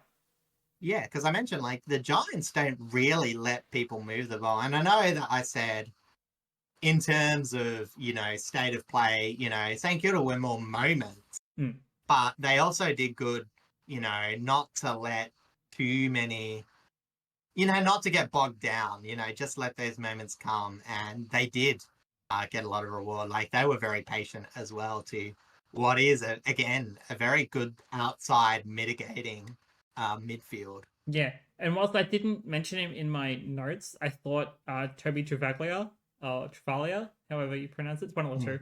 For being a rookie and has only played like a couple of games now, he's looking better and better in the St Kilda lineup as the weeks go on. He's gelling really, really well. Yeah, I said, like, you can put Max Hall as well in that boat. They're missing, I think, what's his name was out this week, but they got, was it O'Connell? Yes, I They, believe that's right. they've got a fair amount of youngsters that they're running through, so it's good to see them getting these performances whilst they're fleshing out a few players as well. Yeah, exactly. All right, jumping over to our individuals. You did mention it before. Toby Green, the captain for the Giants, led from the front, kicked 5-1 from 17 disposals. He pretty much stole all of Jesse Hogan's goals at this point. Yeah, not letting Hogan get to be the Coleman medalist this time. 13 disposals, so 17 disposals, 13 of them effective, equating to 76.5% efficiency, 6 contested possessions, 6 marks, with 3 of them being inside 50, 6 inside 50s overall, 3 clearances, 8 score involvements, 14 pressure strikes, 6 ground ball gets, 576 metres gained, and 91% time on ground. Ruckman, Kieran Briggs pretty much kind of embarrassed Rowan Marshall in the middle, at least stat-wise comparatively. He got 36 hitouts, 8 to advantage, and 12 touches, 9 of them effective, equating to 75% efficiency, 10 contested possessions, 4 intercepts, 4 clearances, 4 tackles. And Harry Himmelberg was very, very impressive in defense this week. He finished with 14 disposals, 11 of them effective, equating to 78.6% efficiency, 5 intercepts, 4 marks, 6 1%ers, and 3 spoils. Jumping over to St Kilda, Captain Jack Steele was a workhorse in the middle, collecting 20 touches, 9 contested possessions, 3 marks, 3 inside 50s, 7 clearances.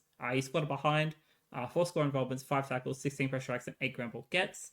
And then Isaiah Wengeling-Millerer, you did mention him earlier. I think he played his best game for the club so far, going off of what we saw, plus the statistics. He kicked 3-1 from 24 disposals, 17 of them effective, equating to 70.8% efficiency. 6 contested possessions, 3 intercepts, 5 inside 50s, 7 score involvements, 12 pressure strikes, 3 1%ers, 6 ground ball gets, and 673 metres gained. Yeah, it's not a bad shout saying this might be his best game. Like, it definitely could have been.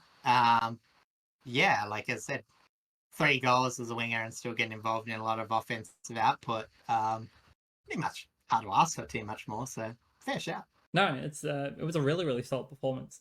As far as I'm aware, there were no injuries from this game. There's not even anything from the MRO, so everything is all clear, which means we can jump over to the last game of the round, the big rivalry match, I guess this would be equated to at this point, between Port Adelaide and Hawthorn at the Adelaide Oval. It became a pretty massive grudge match, and there is a lot to talk about with this one. Yeah, well, honestly, the way it started, it really had shades of Port Adelaide's win against Sydney last year. And Port sort of embarrassed the Hawks early by completely shutting down their outside run, heavily restricting scoring opportunities, and finally getting good handball movement chains to open up inside 50. As Port got up to a 70-point lead in the second quarter, this would get now reeled back in a bit. Again, in the hot conditions up against a very good side in Hawthorn, it wasn't maintainable to run as hard as they did, but the damage was sort of done as both teams eventually found stoppages being the way that they try to set up score. But Port just scored a bit more directly from them, whereas Hawthorn tried to find some really good targets inside 50, especially one of them. But unfortunately, it just wasn't varied enough. And as Port Adelaide got a lot more scoring shots, 18-13, 121 to 14-7, 91. And a lot of it was set up from one-on-one battles. Like, that's where a lot of individual players were restricted, and it sort of disrupted Hawthorn's chain. Players specifically I'm talking about was Chol, Watson, Ginnivan, Impey. I think Watson was actually he had a special not role, but I should say Rosie had a special role on Nick Watson. He had a very Yes. quiet game while Rosie was absolutely on fire. I don't know who you put in because I didn't actually read that. But I I put can, Butters instead of Rose. yeah, well, I said he was playing off halfback. I think I'll talk about him anyway later. But yeah, but Impey and Amon. So it wasn't just some of the forwards. It was also that halfback run as well. Mm-hmm. Forced a lot of forward half turnovers. But credit to Hawthorn. Their leaders did wrestle back the lead. Gunston, as I mentioned earlier, was feasting after, unfortunately, Bergman went down with injury. Whilst Meek slowly got control of the ruck battle, got a couple of goals, mainly due to a couple of cheap free kicks. Well, not cheap as in free kicks that he just got that Sweet probably should have been a bit better than to give away. While Sicily, I thought, was fighting very hard, like as a good captain, he floated up to where he was needed when the ball wasn't getting down there good enough, got a few marks going, and that generated a bit more forward movement. Whilst Newcomb, he didn't have a good first half, but he did fight off his tag against Will and Drew, who had a fantastic game both ways. So while he didn't win the matchup, he was an important part in Hawthorn getting back into it. But I think it was just, Port's decision to sacrifice their own marking game and lift on ground level that just limited Hawks' amount of opportunities, even if they were converting scarily well from them once they got going in that second half. Because, if they reduced it to a 30-point margin. They reduced it from a 70 to 30-point margin to end it, but they got to about, I think it was 18 or 16 points away sometime in the fourth quarter. I almost thought Port was somehow going to cough it up, but fortunately, a bit of ill discipline from Chanoth Chia pushing Willie Rioli, giving away back-to-back goals after Willie Rioli put in the semi-nail in the coffin, got pushed over and put the actual nail in the coffin in. Yep. And little Port there.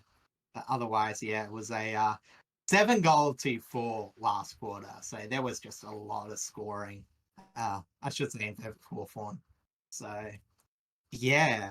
I will say for me, the best thing about Port was not just the way their midfield looked, but I think their shape was a lot better, which in turn improved their ball use. Because it wasn't like the Hawks weren't tackling or trying to put pressure on. Yeah. But they just couldn't stop Port's clearances because, again, those quick hands were finding connection better. Like what they're able to do against Richmond. And I know Richmond, not quite the tackling bodies of Hawthorn, like they're a bit stepped down. But the fact that Port were able to do that, which stopped turnovers going the other way, led to inside 50 kicks that were better. And honestly, like the flow on to players like Joe Richards and Willie Rioli, he didn't really have, like they were trying to get into it, but like in the first 4 of the games of the season, they were very touch and go. Whilst in this game, they were both very important players. Yeah. The back line, who I never really think have been that terrible this season, really got going, intercepted heavily. Alir and Asava were very calm and composed with less entries going the other way, not having to fend turnover as much. And until Bergman went down, the smalls weren't an issue, as they sort of have been in the past for Port. I actually thought Hawthorn set up very well from intercept, the ones that they were able to get. And I think even if Port had been sloppy by a fraction, this game would have gone the other way quickly. Like this would have been a Port loss, Maybe they didn't get as much as a lead and maybe they, coughed it up a bit quicker.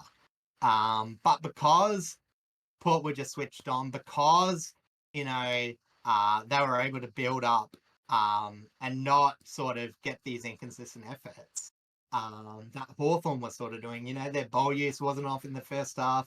You don't want to say they were too quick in getting into fights, but, when a team, are a bit chippier than they are good disposing of the ball. And this is something I've accused Port being before. You know what I mean? Like, they're like a lot of their chippiness is a bit performative, or at least looks performative in a game like this, where, you know, and especially when that act of ill discipline did cost them any chance of a comeback. So, you know, not terrible for Hawthorn. I think Mitchell will give them a bit of blasting, but apart from that, you know, it's just, yeah, they were off for a bit.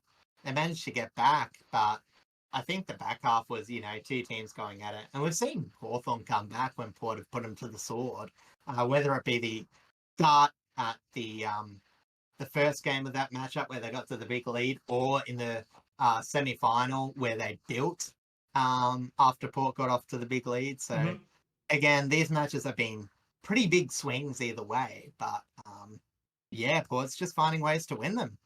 Yeah, and like to their credit, they managed to stop like Hawthorn from completely dominating that second half, just by, well, one from, you know, a little bit of ill discipline, but also for the fact that they did put their foot down and like ensure that Hawthorn were nullified in certain areas where they were excelling in, like as that second half kind of went on.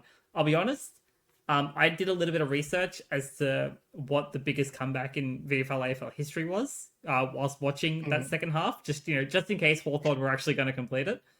There, it would have been, if Hawthorn had have won this match, it would have been the biggest comeback in VFL AFL history. It was higher than the Miracle on Grass, higher than a couple of the other ones that happened much earlier in sort of generations. I think there was one by Collingwood that was like a 69-point deficit or something like that. It was something outrageous. Yeah. But this was like back in like the 40s, 50s. It was very... Like, Miracle on Grass, I think, was only like 52 points. Like it... Yeah. But it's only called the Miracle on Grass because at the time it was a thrilling match. Still one of the best matches to watch if you ever want to go back. Yeah.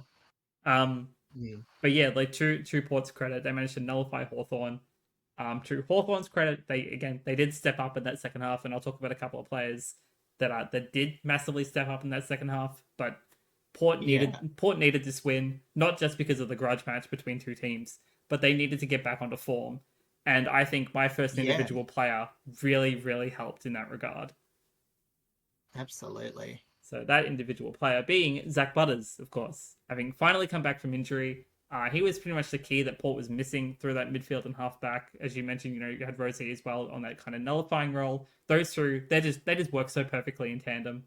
But Zach Butters specifically, he finished with 33 disposals, 25 of them effective, equating to 75.8% efficiency, 16 contested possessions, 6 intercepts, 5 marks, 5 inside 50s, 8 clearances, 4 goal assists, 11 score involvements, 4 tackles, 22 pressure acts, 16 ground ball gets, and 422 meters gained. Sava Radigalia was immense in defense. He collected 9 touches, 8 of them effective, according to 88.9% efficiency, 5 contested possessions, 8 intercepts, 5 marks, with 4 of them being intercept marks, 6 1%ers, 6 spoils, and 100% time on ground. We'd love to see it. And Jordan Sweet went out in the ruck duel, even though Lloyd Meek was fighting back in that second half.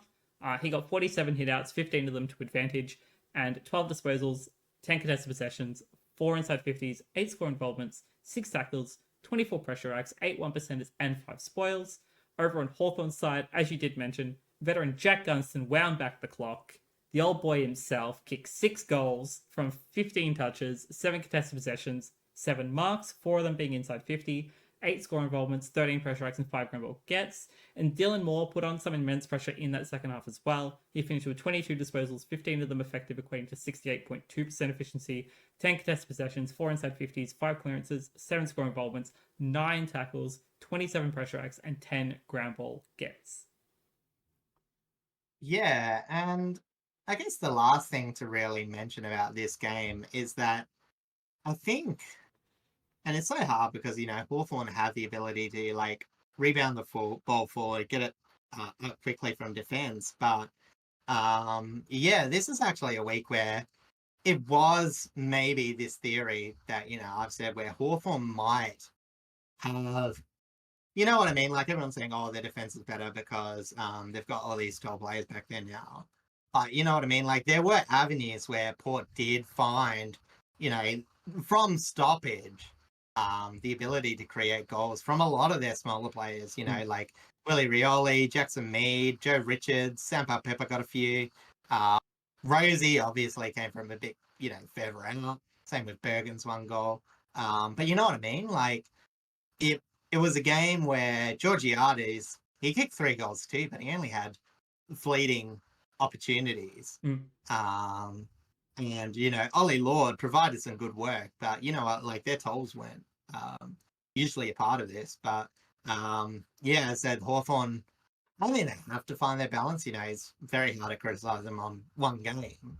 But you know what I mean? Like, these are, when you've got a team that look as good as Hawthorn, you know, you choose a few things to try and target. Like, as I said, for Port, it was at ground level and in the air in terms of movement. So ground level, obviously, when they got the ball, and in the air when they're defending. And those two things clicked enough for that 30-point victory. And a 70-point lead at one point. Yeah, that's exactly right. And, you know, credit to Hawthorn for that fight back in that second half. But Port Adelaide, phenomenal job just in that first half alone for getting that far out, for absolutely dominating Hawthorn all over the ground and pretty much just solidifying that this game was theirs to win and they wouldn't have had it any other way. Yeah, exactly. So good to see. And also funny to see the airplanes come out when Nick Watson unfortunately kicked one out of bounds on the 4. Obviously, I'm not too much of a fan when, you know, insults and all get that too personal. Sorry, not Nick Watson. Obviously, Ginnivan. I'm talking about Ginnivan when he kicked one out the 4. But, you know, that's just sort of funny. You know, I mean, I put it in the same boat as, honestly. Again, Higgins coming about, you know, Adelaide being crap and is going to stay in his room. You know what I mean? Like, you know, obviously a tiny bit different. One was said before the game, one was after. But you know what I mean? Like, you know where Ginnivan sort of stands with these two things. Like, it's fuel for the fire. It results in at least funny moments. And yeah, as I said, I'd rather see that than, you know, fans getting vitriolic. You know, as I said, I don't think the game was poured into that much disrepute. And that's why, you know, as I said, the AFL were very quick to lean on this sort of controversy to hype this match up. No, exactly right. Like, sometimes it's all just in jest as well, you know? There's no harm in having a bit of fun with it. That being said, there were some certain players that were, you know, jesting around with their fists. So if you've got it, do you want to go through the MRO? I do have it, the injuries, but I'm going to touch on the injuries first because I do have them in front of me. Miles Bergman, as you did mention, he went down with a left knee injury that allowed Jack Gunston to take control in that in that second half. I don't know how long he'll be out for. I don't know if he's been cleared yet for like an ACL or whatever. So hopefully he's okay. And only will be out for a little bit. Connor Nash for the Hawks. He had an issue with his left wrist/hand. I don't know if it's a major or a minor concern. Medical reports and injury list updates should be out either later tonight as we're recording this or tomorrow being Tuesday. So hopefully it's all cleared up and won't be too bad for him either. Yeah, it's a bit of a weird one. I just got caught up on a player as he was running, so it was sort of just a bit... It almost looked like it could have been jarred or something, but he had the arse on it pretty early, so, you know, hopefully it's not a fracture or something, but, yeah, it obviously affected him enough where he couldn't play out the match, so... Yeah. All right, now over to the MRO. You'll be happy to know that Zach Butters and Connor Rozee are not on this list. They are not racking it up this week. However, Kane Farrell will accept a $1,000 fine for, you guessed it, careless contact with an umpire. Ollie Wines will accept a $2,000 fine for rough conduct against Jai Newcomb. It was very careless, so it was nothing too harmful against him. Mitch Georgiades will accept a $1,875 fine for his second offense in engaging in a melee. And then Ollie Lord, Blake Hardwick, and CJ will all accept $1,000 fines for their first offenses in engaging in a melee. which I'm surprised about considering Yeah. there were a lot more people involved in those melees, according to the cameras. Yeah, there was a few boilovers, but yeah, as I said, it must have been. Oh, it didn't seem like there were any cheap shots, at least. It was just a lot of jumper fanfare, which I'd That's true. rather see that than cheap shots. But at the same time, all goes back to the AFL, so yeah, it's just losing money. Again, I'll talk about it at length. I would cry if I even got one of these fines, and yet players can just rack them up without even caring. So Oh, maybe they have to adjust. I don't even know what the Yeah, tally is sort at of the thing. moment for Rosie and Butters against Toby Green. I don't even know if I really want to look and find Oh no, out, but Butters is it's more than Toby Green now. oh, he is. He's leading the league as the most Well, fined Toby man. gets suspended more than he does fined. That's true. I think he has mellowed out a little bit more since he became captain. He's a lot more Yeah, careful in terms of being suspended at the very least. But he to a takes on a fair few yeah. fines. Yeah, it's like yeah, as I said, I think Toby Green for suspension, Zach Butters for fines. Yeah, I think they're the two leaders. that sounds about right. All right, Which is insane that Zach Butters only like 23. That's true. He's still got a long career to go to rack up even more. Yeah. All right, let's jump over now that round 5 is over and done with. Gather round is complete. Let's take a look at the ladder. Thankfully, there hasn't been. Well, I say there hasn't been too much movement. There's been a lot of movement, except for 17th and 18th. But it's all kind of movement that we kind of expected. Brisbane and the Gold Coast Suns, as expected, are sitting very much at the top, being first and second respectively. The two Queensland teams looking very strong so far. Coming up third is the GWS Giants. Collingwood and Hawthorn bringing up the top 5. For the note, Gold Coast down to Hawthorn are all sitting on 16 points. Brisbane, the only ones on 20 points. Geelong, Adelaide, and Fremantle round out the top 8 on 12 points each, with St Kilda sitting at 9th, not too far behind them, missing out only on percentage. From 10th down to 13th, it's Sydney, Port Adelaide, the Western Bulldogs, and Essendon all on 8 points. Carlton, Being 50-50. who just won their first game, got a massive percentage boost against the West Coast Eagles, but are still sitting in 14th with only one win, of course. North Melbourne and Richmond bringing out the 15th and 16th respectively, with only their 1 wins as well. And then 17th and 18th, which haven't changed, are Melbourne and the West Coast Eagles. Yeah, so honestly, again, I almost would have been an uncompromised ladder, as I mentioned earlier. Gold Coast Suns and Essendon having to play their match at round 24 and a half, 23 and a half, I can't remember. But yeah, as I said, so the Gold Coast undefeated, of course, and as I unfortunately interrupted you, Essendon are actually 2-2, despite only having 8 points at this point of the season. Yes.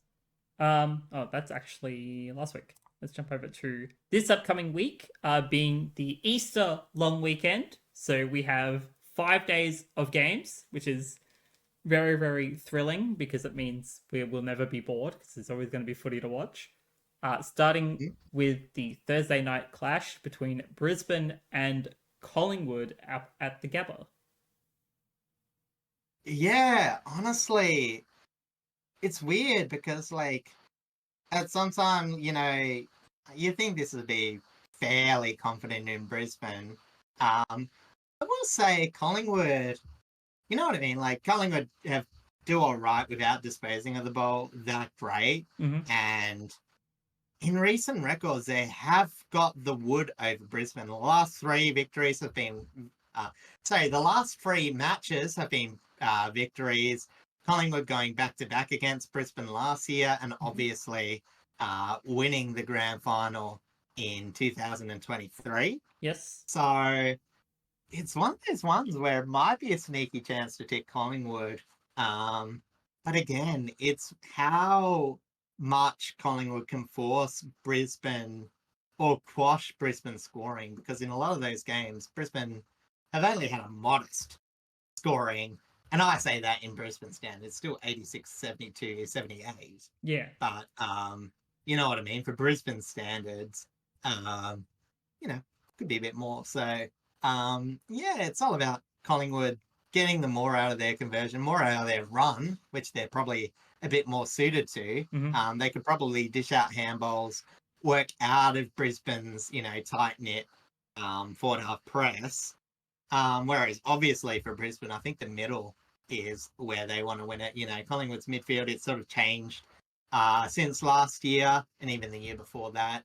So maybe they can try and expose some of the youngsters, some of the players missing, obviously like the Goey. Mm-hmm. I'm not sure if he's back.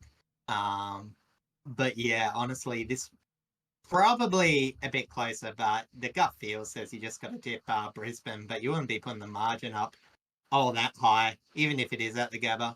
Yeah, I'm definitely leaning towards Brisbane currently, but knowing that their history is so close and the fact that Collingwood have won out against them like more recently than not, it's not unfair to say that a sneaky Collingwood tip could be like right on the money here.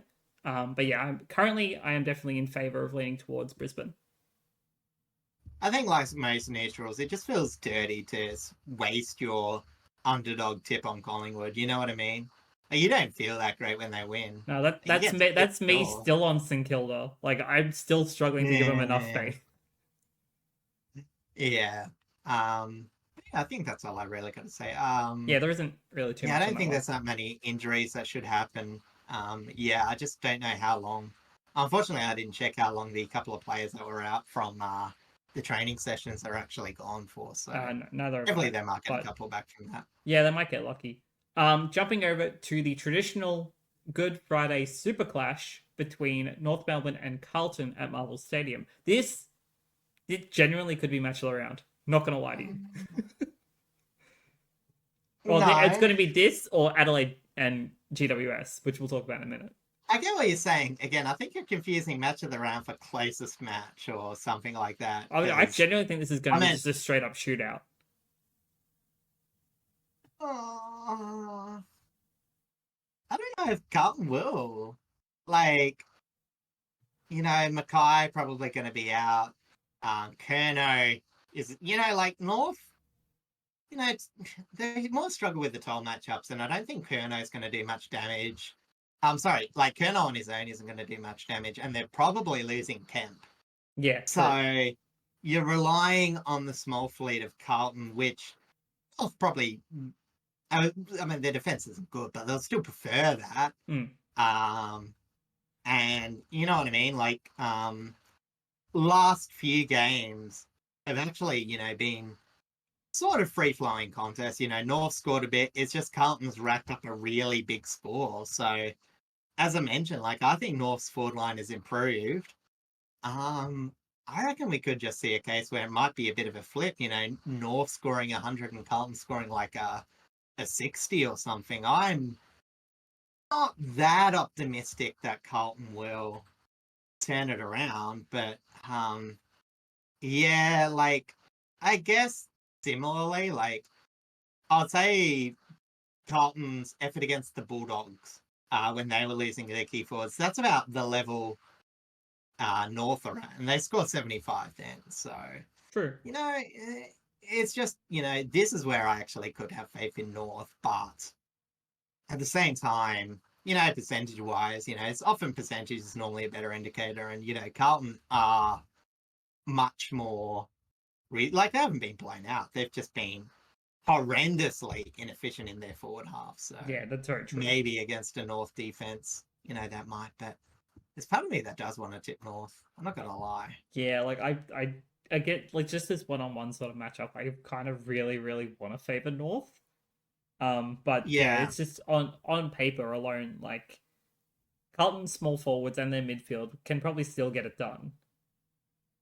probably But depends how much Corey Durden gets his kicking boots on. yeah, very true. I mean, look, I said that in jest, but you know what I mean. Like, I feel like Carlton Blues have just found people to score the goals. Even like, you know what I mean. Like, the one game where I was about to say people, Brody Kemp scored 4 goals.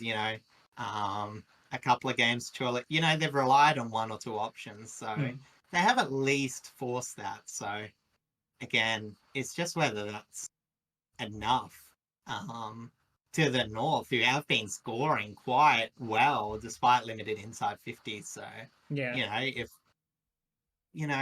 Carlton don't efficiently convert, they might see an upset, even though they are a bit closer on the ladder. Yeah. Yeah.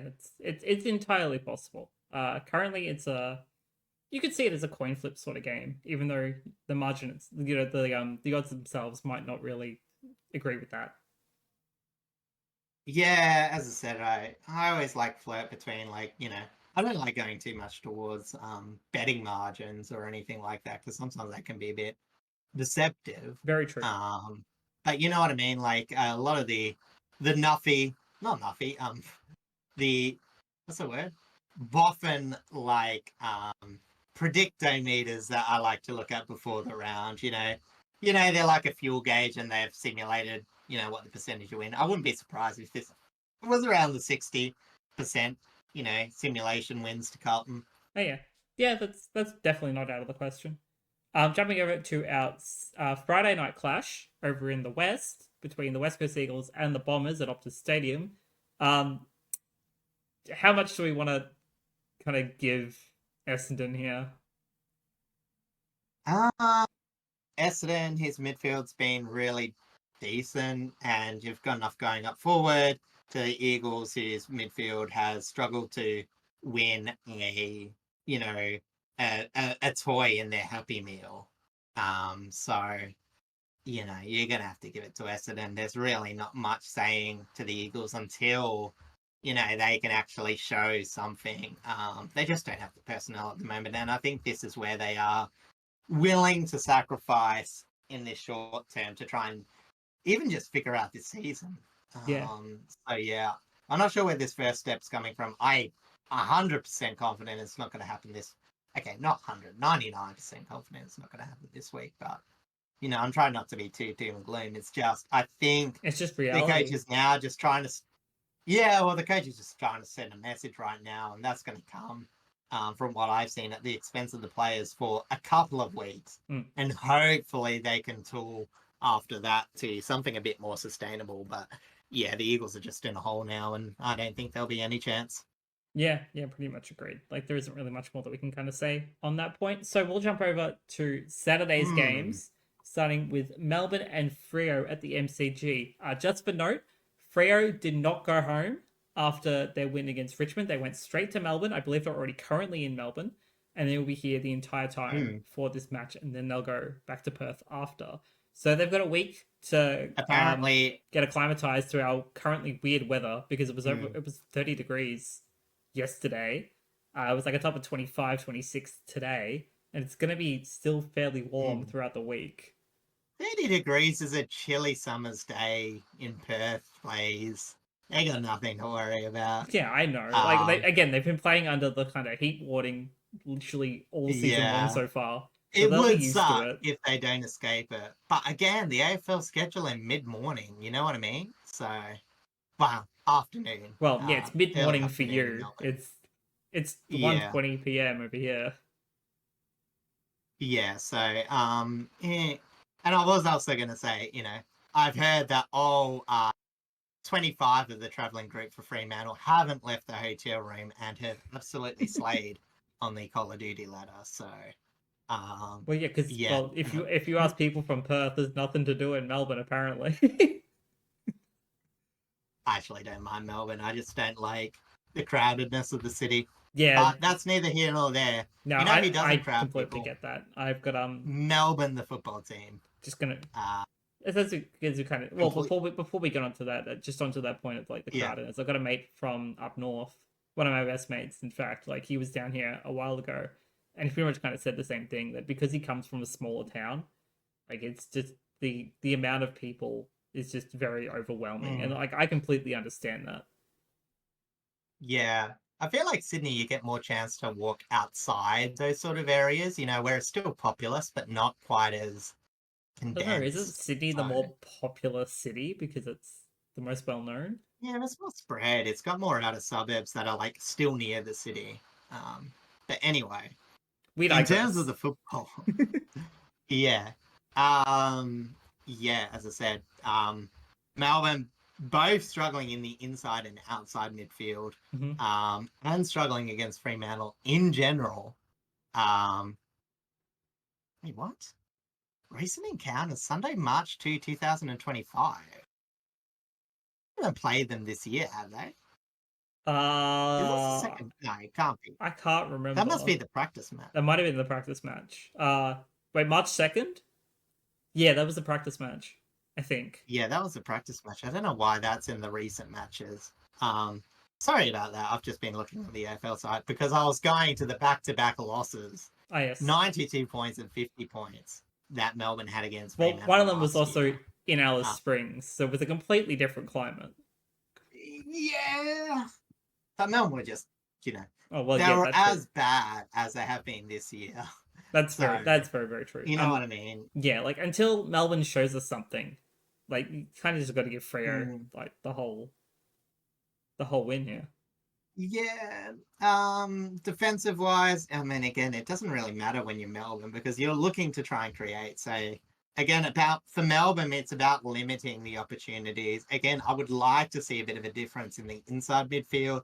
Maybe again, add Varney as a forward pressure, but again, that's just my armchair critic thing. I don't want to be those people that say they have to do it or whatever. It's just I want to see something different in the way that the center matches up.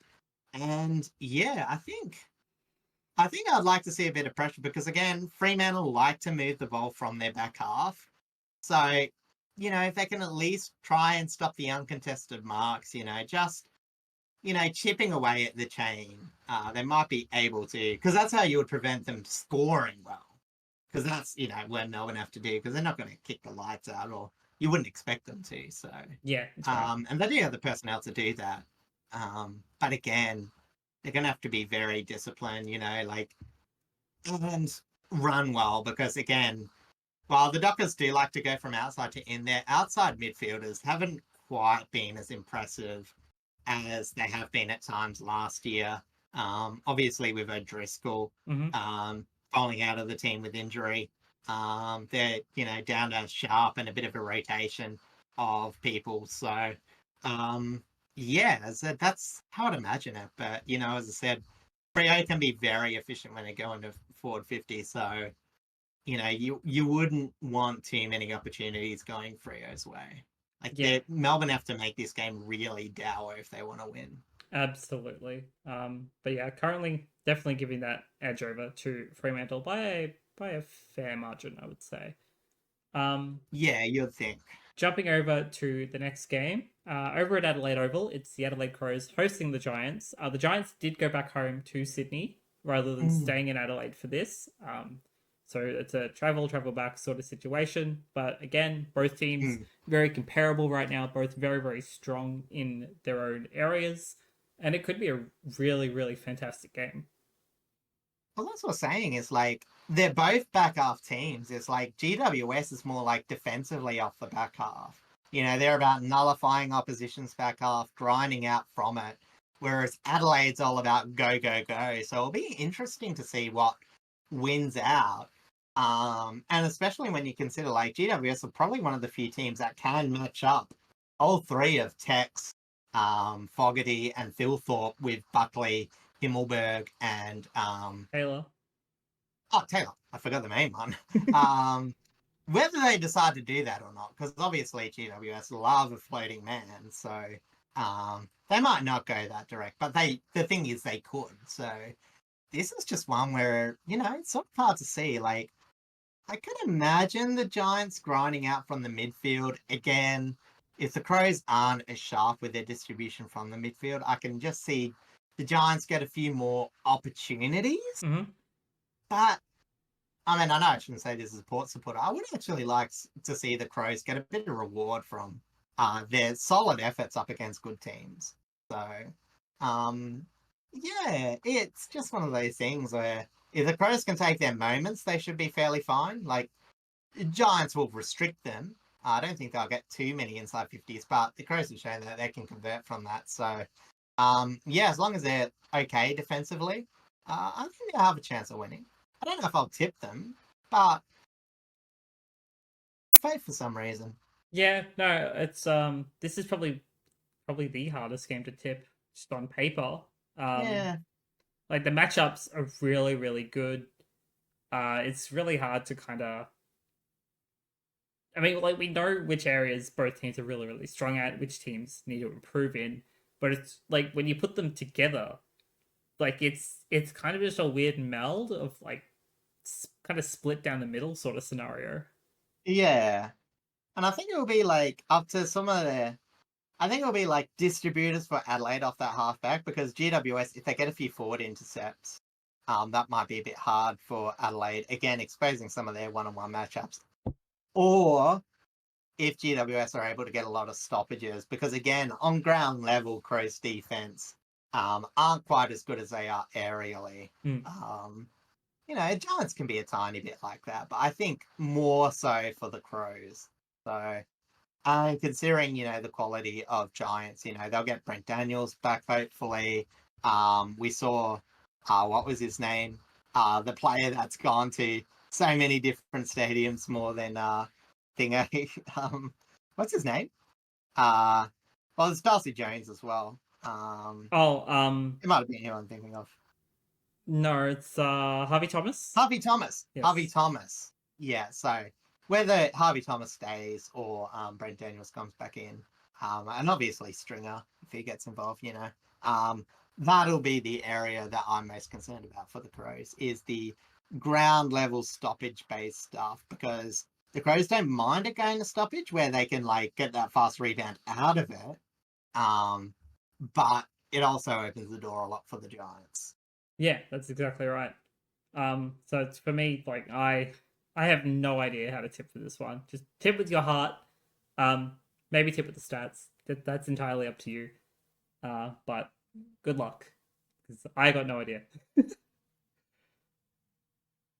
Going over to a game though that I do have an idea of, a game that I will also be at this weekend is Yeah. Richmond and the Gold Coast Suns at Marvel Stadium.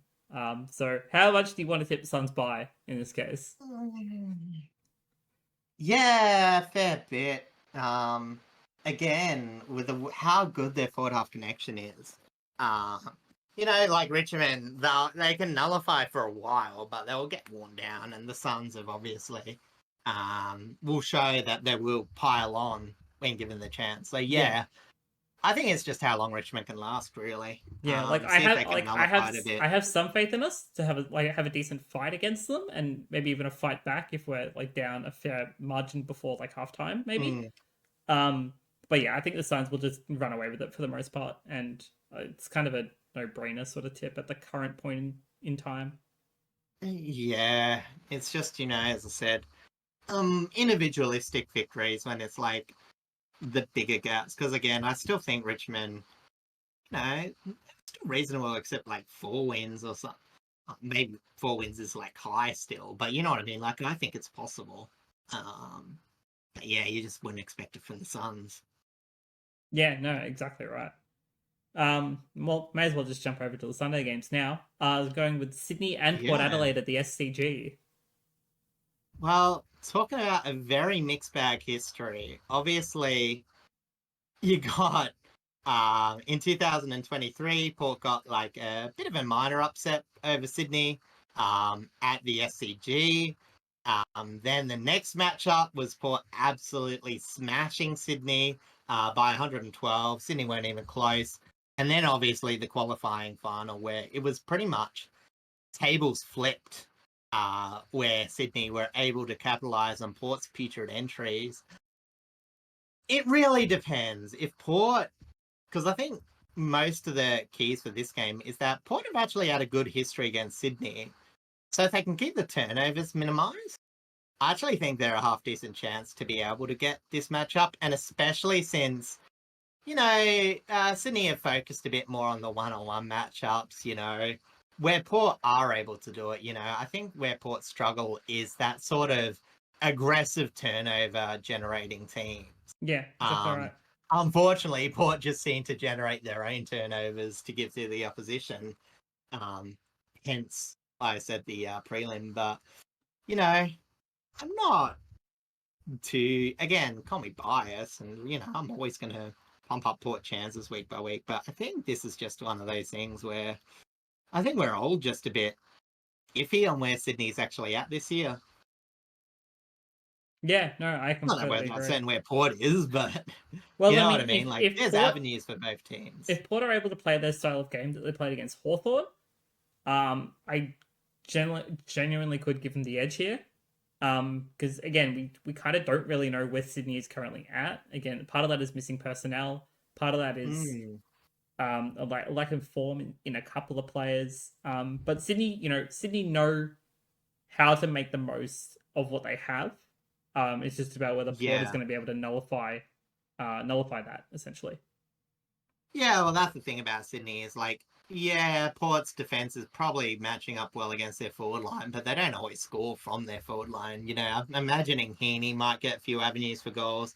They're going to struggle with players coming up a bit, but it's also, you know, whether Sydney can defend small at the same time, because they saw them struggle against the small players of Collingwood, and there were a few lively ones for Port.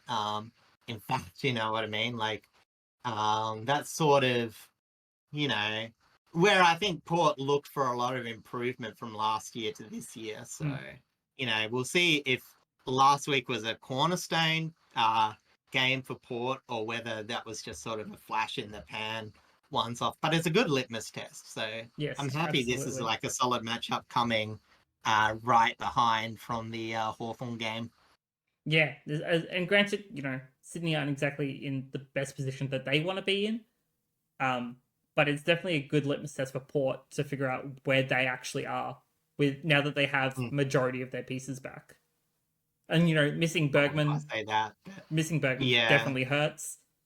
I don't think it's the amount of pieces, but they've got a click from the group of players that's likely to be playing the next few matches. You know what I mean? And like as we said in the breakdown, like Butters was a big key to ensuring that clicked. So yeah, well, I think that flexibility with Rosie and you know so on and so forth. That too. So yeah, I could definitely give Port an edge here. But yeah, it's could also be a another very 50-50 kind of tip.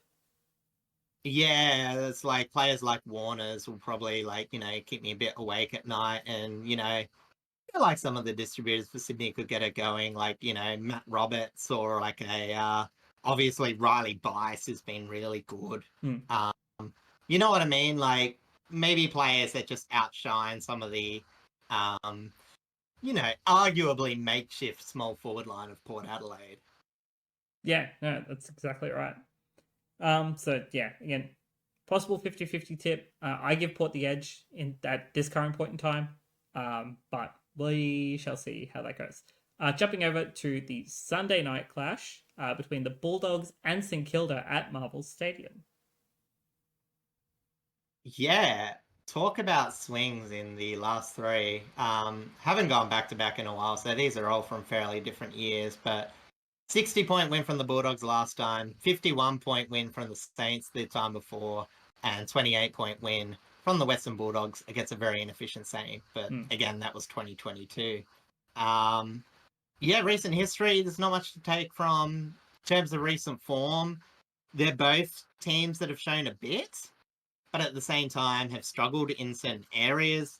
I'd probably say St Kilda are slightly more in form. I know that's easy to say when they're 9th compared to 12th, but you know what I mean? Like, again, against GWS, there was only certain areas that were off, whereas the Bulldogs, I think, have been good, but they lose momentum very quickly.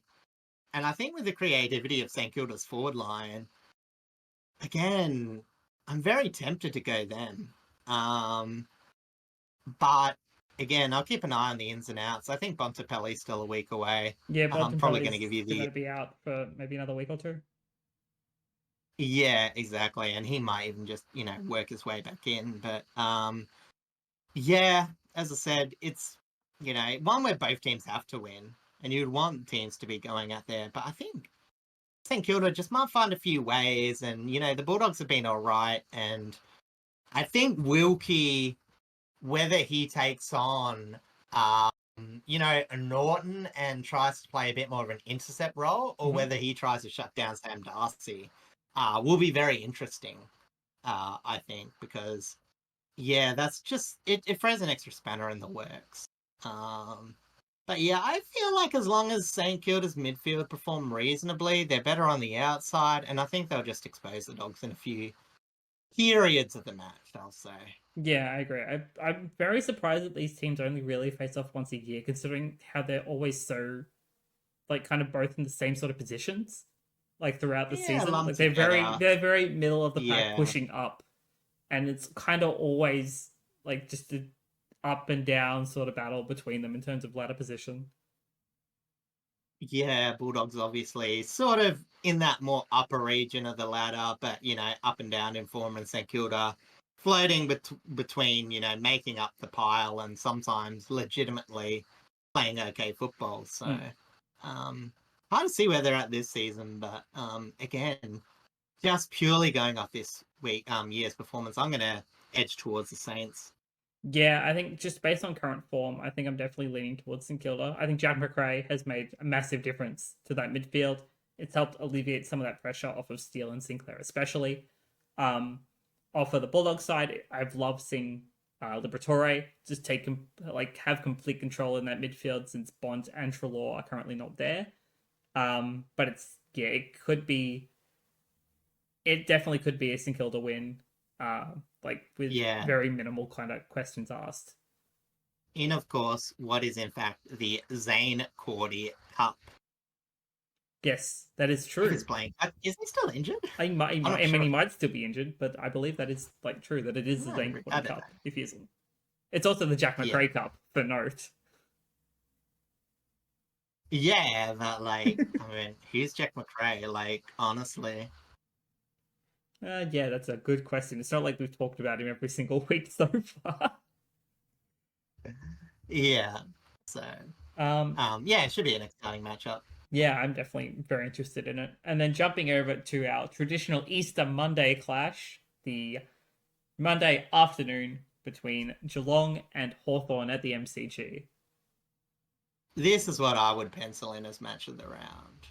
Um, Two traditional rivals, traditional time slot, both in reasonable form, both different ways of attack. One very uncontested and fast, one very smothering and continuous.